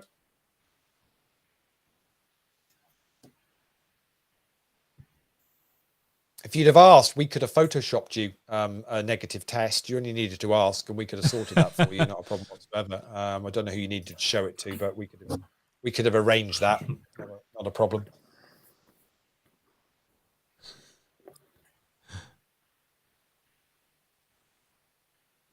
So Charles going to get a bit in on the action. Sees a very weak big blind there in Adam Neal. He says, I'll have those chips because Adam's not playing any hands. He's just sat there worrying about his other comp. I knew that was coming. As soon as you said that, you know he's shoving. There you go, Leigh. It's easy if you try. Oh, nice. Oh, It's good. It's good. It's good. It's very good. Very good indeed. Mr. Haycock still with us. You'd have thought he'd been in some form of advanced training for Nottingham now. I presume that I just thought this time on a Friday night there'd be like ice baths or something like that. Or absolutely. Absolutely. Yeah. What's the rest of the team? So it's obviously Steve and Paul and Tom. Gaz Howard. Gareth Howard. Yeah. Who's the other? Gaz and Wiggle. Ah, yes. My fellow Dinger, my fellow Reading resident. My fellow Dinger. That's what they call it. They call it the Ding. I might have made the Dinger thing up. I'm not from around here. There's a tap room brewery just around the corner, and they have a lovely lager called Ding. Whereabouts in Reading are you, JP? Not obviously exact location, because I don't want people, It's West Reading. It's about a 40-minute walk into town centre, and we think, had a chat with Pete at DTD in January, February, whenever we were there, and it's a stone's throw. We are like round the corner. Okay. There's a. Have you been tempted? There's so many ways I could go with that question, Des. I was thinking to lob some stones in his general direction. I was thinking to throw stones, by the sound of it, was going to be the thing. So. Absolutely not. Absolutely not. Jen's auntie lives about 10 minutes from the festival. So. Yeah, as well. To be fair, we go to the festival because we can go there and not have to camp there and. And don't get free tickets. But it's about a 35-40-minute walk. I would say 10. Maybe it's. We can hear it. She's kind of north of it, and I can't think what the area is now. Off the top of my head, it'll come to me at some point. But so not too bad. So not absolutely. Yeah. So you're not dead centre of Reading then. So no, but pretty central. Yeah. It's funny, I weirdly associate Tom with Reading because before I lived here, it was the tournament at Reading, the APAT, where I first was on a table with Tom, where I first met him. But you're not from around here at all, eh, Tom? No, that's my first APAT tournament, actually. Ah, right, okay. I think you might have busted me as well, if I remember correctly. No way. Don't remember that. I remember having a good day one. Obviously didn't convert it into anything decent, but yeah. Is that the venue it's also on something Kiln Road? Yes, you've got it. Yeah, Brickkiln Lane, Rosekill Lane. That's it, Rosekill Lane. Yeah, Rosekill Lane. So I did used to live in Bicester and Oxford, and there's no real casinos around there at all. So the closest, there's like Milton Keynes, which is kind of 35-40 minutes, and then there's a few that are within an hour, and Reading's one of them. So I tended to just play whatever kind of was on. But yeah, that was my first APAT tournament, and I thought it was a really good structure and kind of clock for the level of buy-in. So then I've been just keeping an eye on where the tournaments were ever since. Basically. Nice little card room actually in that Reading. Yeah, it's a bit tight. It's a bit tight, but it's yeah, all right. a little bit tight, but yeah, it was quite. I think they've redone it recently. I don't know if you've been recently, have you, JP? No, not been back. I wanted to play the 25 last week or two or 3 weeks ago, but it was just work and other things just went a bit nuts. I literally had left home that day with every intention of doing what I had to do during the day and driving straight there, but it all just went a bit tits up. I think the final straw was Leigh or Tom. Let's blame Tom for this one. Announced that it would be 7:00 that night. The buy-ins went live for the for the WCOAP. So I thought, well, I've got to be somewhere online for them. But no, I want to go back, and they've got something coming up soon. They've got GEKPT next month. Yeah, which isn't my bankroll, but there's a mini main which if I can make the timings work. Yeah, the mini main's really, really good, but it's the day 2 and day 3 start at like half. Adam's played back on Steve. Is Steve Here going to make the call? No, he doesn't. Nice play, so Adam. Steve was well, not at it as such, but he's doing what you'd expect to do with a big stack here, which is just basically get involved in as many hands as you possibly can. It's a 2.1 raise each time from Steve, and Adam plays back. And Adam plays back again. Is he going to get caught this time? No. So Adam nicely adds some chips to his stack, and say these other 3 against it. It's very tricky here to know what to what you can do. You've really got to sort of check your ego in situations like this as well, isn't it? If you're going to try and steal, get re-raise, okay, let it go, and then do it again, and then do it again. You've got to try and let's just there'll be a spot or easy to just call off something rubbish because you're bored of it. Yeah, but you really want to keep the stacks as they are. Luckily, Adam doesn't have an ego. I don't know whether you've ever met him, but he's a very quiet lad. Doesn't stay at home boy. That would bother him. Yeah, nothing like that would bother him. So yeah, I was more referring to Steve, to be honest. The fact that he'd opened and got shoved on, and had to let it go. Yeah. But now he's taken that decision out of anyone else's hands. It's well controlled play from Steve, isn't it? Because you just keep doing what you're doing, and you'll win more than you'll lose of them, and you're quite happy to let them go, because there's lots of players that go, oh, I'm committed to this now, and I've got a decent stack, and it's only a 10th of my stack or 15% of my stack. I'll take a chance. You do that a couple of times, and all of a sudden, and it's what it does to the opponents as well, isn't it? But those min raises, and if you get them through all those little raises, the risk to reward is so much in your favour, isn't it? And he's now just switched to right. Well, I'm just gonna shove. What are you gonna do? Yeah. But I'm assuming he's only doing that. He's got to be doing that with absolute, decent premium hands, and hoping somebody's going to call off a little bit light, thinking, well, he's at it. Yeah. See whether Charles makes the shove here. He does. Steve woken up with anything? Not this time. So what's the bottom of your calling range there, Leigh? Tom? What for the shove? If you're Steve getting shoved in for that. I mean, Charles should probably shove a reasonable amount of things there, because he's not going to have that many spots to where it folds around. So probably any ace, like most broadways, any pair, probably even stuff like I'm thinking 10 Jack suited, 10 Jack suited. Yeah, I was thinking 10 Jack suited sort of range. Yeah. Yeah, I mean any broadways I think you call. So Adam's in the chat says he can jam every hand here probably. So because Steve, he's going to call like a fairly wide range, but he's not going to call absolute garbage, because he doesn't want to double someone up unnecessarily, because then he loses the dynamic he's got at the moment. Yeah, the difficulty for the other 3 here is fourth place is $774. second place is 1,608. So that's a jump Yeah, of $800 if you take first prize and Steve out of the equation.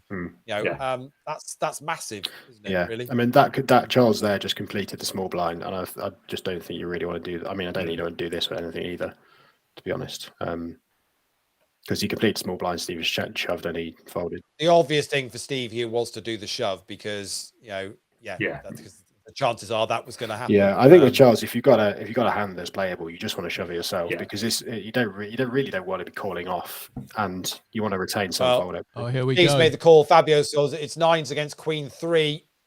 9s are at risk. Oh, got shot. Yeah, I was going to say there was all sorts possibly going on there. But even now, he's kind of chipped them down so little that Fabio still only got 12 big, so he can still kind of put as much pressure on as before. And you just do it straight into Charles's big blind. Yeah. Well, you saw there, Steve will be shoving a lot of just high card stuff, like any ace, any king, any queen. Adam's all in. I mean, Fabio's got to be looking at this going now. Well, if we can bust these other two, I've laddered up another $800, and I'll see what we make of it. Yeah. That's what he's got to be thinking. Now he's managed to get a double up, and to be fair, he bided his time. Nothing wrong with he's hung on till the 9s have appeared. But these two do have history. Is Fabio just going to be able to let it go? Yeah, that's good. Good. Yeah, but Leigh, look, he let it go. He let it go there, but he's not going to be able to hold it back anymore, I think, shortly. Was that an Elton John reference? I was trying to say that felt really, really staged. And I'm thinking, am I missing an Elton John reference? Let it go, let it go. All right, it was thin. It was very, very thin. Very, very, very thin. Yeah, wow. I can't believe the shorties are still hanging on here. I mean, there's a lot of patience being shown. I said I thought in many respects. I said I thought this would be finished in the next hour. So pretty much where we're at now, and I mean, this probably should be with the stack sizes, but they're hanging on in. So we're going to be 5 to the hour, which means we're going to get another break. But this isn't going to be much you're not going to be out by much. That. Yeah, this isn't going to be much after that. I don't think, folks. That is for sure. We'll be done. It's crazy because if you think about this, the money jumps here are just for this type of comp are just massive, and they're literally clinging on for 4 blinds at the moment in places, but that's the way it's going to be. So if you want to get involved in this again tomorrow night, say we're going to be. I think we're going to live stream from about 10 o'clock because it's only the turbo knockout, so we'll wait for that to get into full effect because it'll run very similar to this, I think. So pretty much we'll get a 10 till 12 or a little bit after stream going tomorrow night. It's open house with the show team, so whoever's about is going to crack open a beer and pop in for a chat, and we'll do that. And then the big one Sunday night. I'm really looking forward to it because I'm looking forward to how many numbers are going to play the online day one for the Dusk Till Dawn event, and I'm really interested to see what happens with the 75k guarantee we've got for the main event online for the main that championship. So it's going to be super busy on Sunday night watching all that come together. Here's a blast from the past for you, WCOAP, right? See if you remember this. 87,000 is the bet from Dave.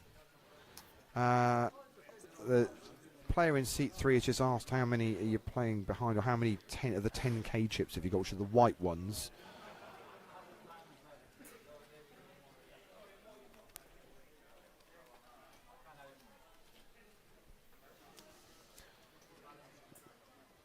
So it's a decision on our player in seat 3, who we're just watching from the side of here at the moment. He's reaching for a. This would have been Manchester 2017. This is a huge sounds pot about building right, up Leigh. here now between two of the big the main stacks. event final table. We're going to see a river card. No, I think it's. I don't think this is the final, Leigh. I think this is. Is this the final? I thought it was And the it's round the ace bubble. of diamonds. So it's a 7 of diamonds, jack of diamonds, ace of clubs, 3 of hearts, ace of diamonds. It's going to be Dave Howard. He checks, and there's a question of how much is Dave playing.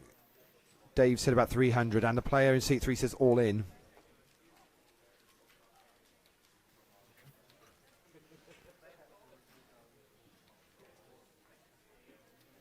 I think this is the bubble. I think this is the bubble for Yeah, the this- cash.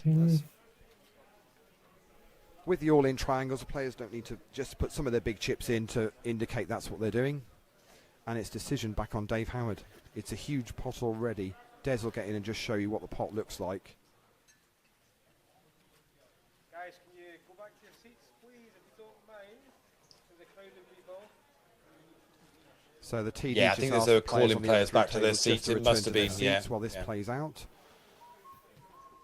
Yeah, so it is the I think bubble. I Decision know on Dave Howard. how this ends. Oh, good old Tristan in the background there. Yeah. Dave has still got a decent number of chips behind. Scouse. Scouse 9'10". Is that Paul McGuinness? This is there in Dave. the No, corner? it's- life is on the it? line if he makes Yeah, the call. well, Paul, Oh, yeah, Paul okay. was there a minute ago. Yeah, yeah. Oh,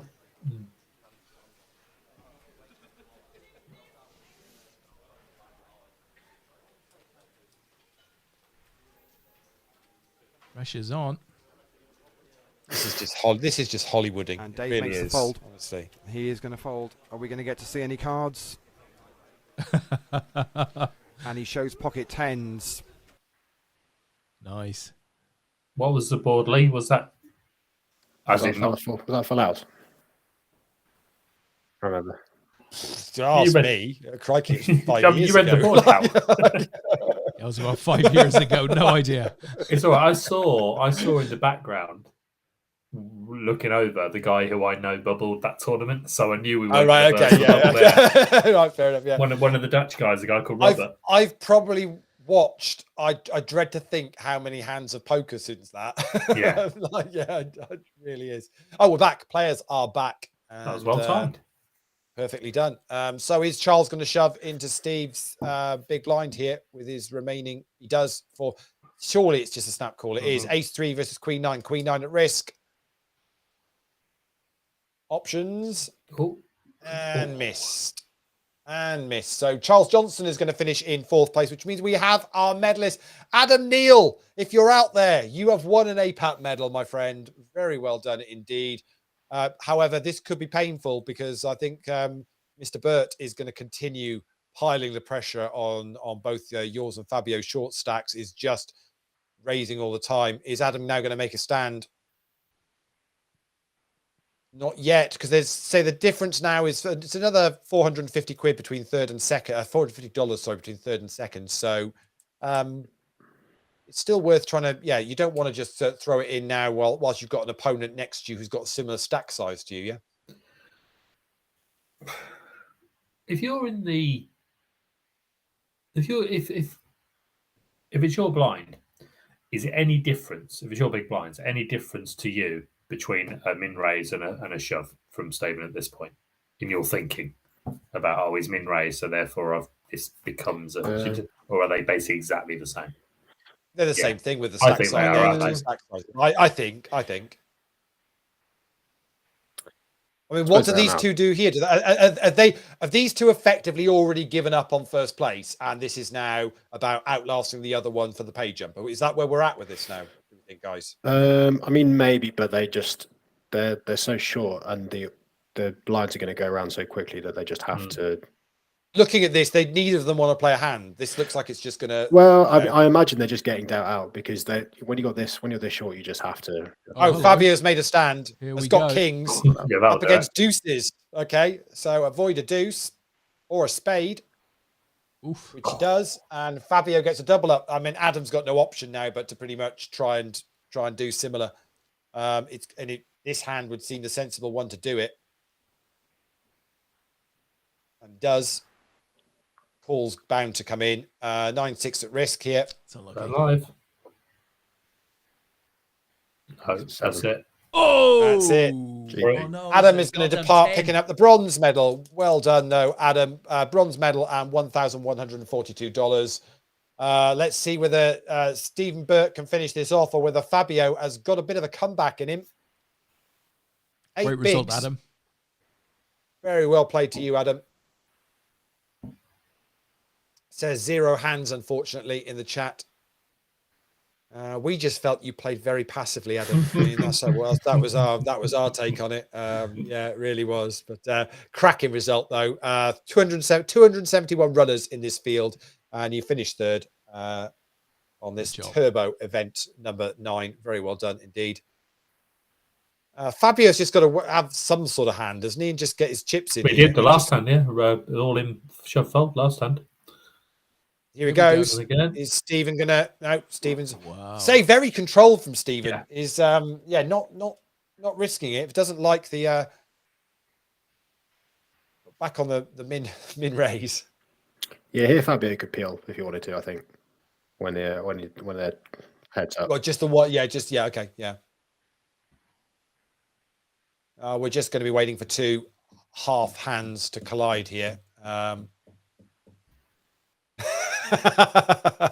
Touche, Adam. Touche.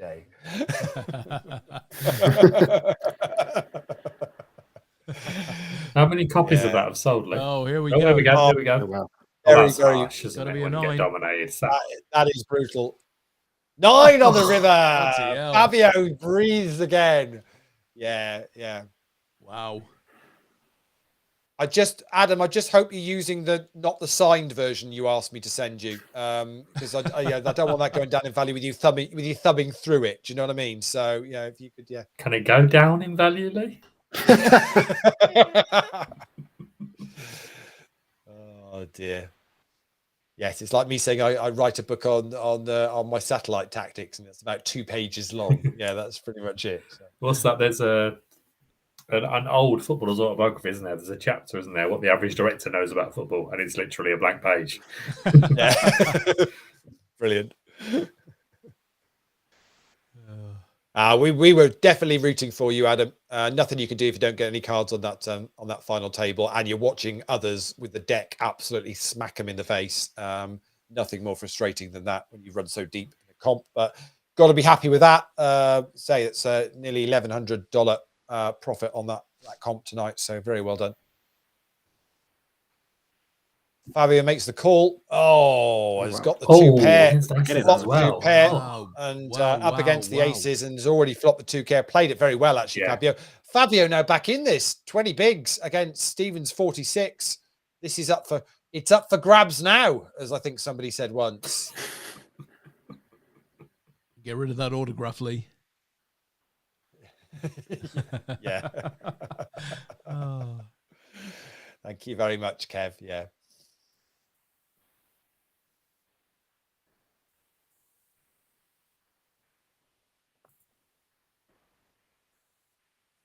Are we seeing the most remarkable of turnarounds? Well, it's turned one way, hasn't it? A while ago, Fabio had it all, and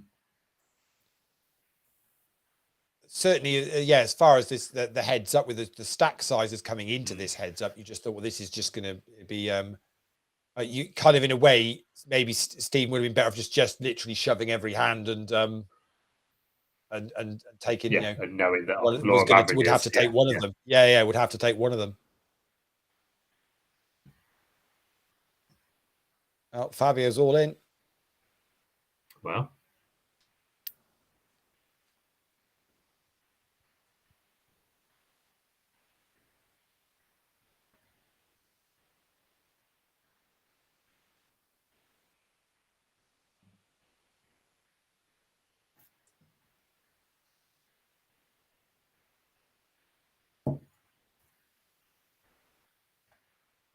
I think I said earlier on in the show, I thought, well, 200, 400k. Yeah, we might get to that level, but that'll be about it. Well, we're at 200k, 400k now. So this is kind of where I thought we would probably be to, which is the heads up players both sat on it's a 30 big blind average, isn't it? So this is roughly the level where you would have expected it to end. So we're not going to be a million miles off that now. Just which way is it going to go? So you essentially made 2 predictions, Leigh. One that it would end 15 minutes ago, and another that it would end around this level. Pretty much. Yeah. There is a third prediction that he hasn't revealed yet. Yeah. It's like Brendan Rodgers with the 3 envelopes. what I then do is I then go back through the show and I just edit out any bits where I said things that were wrong, and then when anyone watches it back on demand, it looks like that guy really knows. There is a flaw in your plan, though, isn't there, Leigh? There's a massive flaw in that plan. The thought that anyone watches this back on demand. Yeah, detail. You'd be amazed. You'd be amazed how many people Google Des Duffy. You see that, by the way? 10s against 4-8, and this time the 4-8. Yeah, that is. Yeah, he's hitting the board. Yeah, and Fabio now has the chip lead. It's insane what's happened here. Absolutely insane.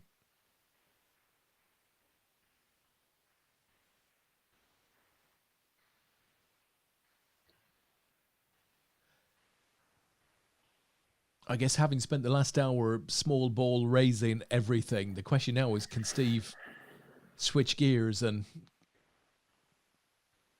does he need to switch gears, guys? Well, he was disciplined when he had that. He was super disciplined, yeah. So he needs to maintain that. I mean, there's still some play in this. Oh, what a beautiful board. It is, isn't it? Wow. Beautiful board. That's it.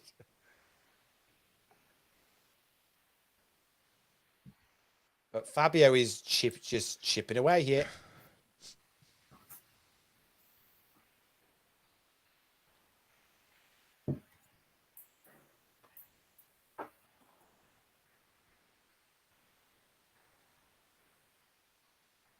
Yeah, Kev Monger is out there saying, this is unreal. Mm. Yeah. Just get a sense that Fabio's likely to be more likely to want to get involved, or to be happy to get involved in a big pot. Yeah. So Steve will get his chance. And in answer to your question, JP, Simon Lawler says, went down a YouTube APAT show wormhole. So yeah, it is doable. It really is. I mean, in the yearly shows, that like for the first year, we would get a hell of a lot more views after the live show. I mean, during that week, a lot of people. And back in the early shows, some of the clips that Des has shown there, the reason there's none of us on camera, because we weren't on camera. Yeah, we just did audio. We just did audio only and put the poker up. So yeah. And a viewing figure's gone up or down since you're on camera? they've gone down. Significantly down. Significantly down. Yeah. But that hasn't put us off, though. We've just soldiered on. That's the reason we did it, is because we have to pay for the servers by viewers, so we had to drop them down somehow. How can we do this? Absolutely. We'll put us on camera. How can we continue to provide a service whilst bringing the numbers? We'll put a brave face on the costs. There was a comment in one of the chats that we're in, Leigh, about fixed limit hold'em, and how I've learned how it has a place in poker, i.e. when it's part of an 8 game and I can go for a toilet break. Our good friend Mr. Lawler, do you remember his comment at Coventry that year when the 8 game, we had a live 8 game at Coventry, and he was wandering around? He said, "Is it a break?" He said, "Yeah, it's hold'em." yeah. He wouldn't play the hold'em, would he? Yeah. Absolutely love that. Yeah, it's ruining my 8 game. Yeah. Simon, if you're out there, by the way, I've some free tickets to Nottingham Vitality Blast have fallen into my lap. Some of them do clash with DTD, but if you are available for any of those, let me know. I offered them to Paul Pitchford first, but he hates cricket, and the person he asked who might be interested didn't respond. Nice invite. I say he fell into my lap. I may have drunk too much at a charity event and bid for them, thinking they were Northants. But I feel your pain. Easy mistake to make. The event was in Northampton. Dear. Well, listen, Adam, I think might be heading off for the night. We'll be heading up on Thursday for the High Roller now, lads. We'll make sure to pre-reg in the tank. Catch you there. Great show as always. Thanks, Adam. Oh, great stuff, Adam. Be nice to see you in Nottingham. Look forward to catching up with you there. Absolutely. And Simon comes back. If you've seen my Hold'em play, you know why I walked around. That's fair enough. That is fair enough. And he's added, is it versus Durham? It's whatever game you want. Oh, fair enough. That is awesome. I would snap that up there, Simon. Oh, so so what you bid for one was basically tickets for whichever game you wanted to go and see then. Well, whatever game, but except it wasn't for the team in the town. But it wasn't. Yeah, apart from it wasn't. So- Yeah, it wasn't the county you actually so thought long it as was. it's Yeah, Nottinghamshire home game in the Vitality Blast. Yeah. So basically, Simon would effectively have his choice of Nottinghamshire Yes. games. Yeah. Well, there aren't many left. They run through it quite quickly, don't they? The Vitality Blast. They make the most of like the longest day, don't they? And this time of year, Is the blast T20, what effectively replaced yeah. T20? Yeah, I think we're just coming to the end of the group stages. There's maybe a week, possibly 2 weeks left, and then quarters, and then it's finals day at Edgbaston mid-August, I think. Yeah. 12 bigs in the middle here. Yeah, Steve check raise the flop and then check the turn.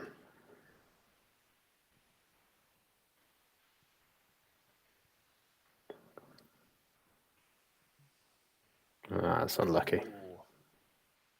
Yeah. Got to run, Probably run counterfeited a that. counterfeit.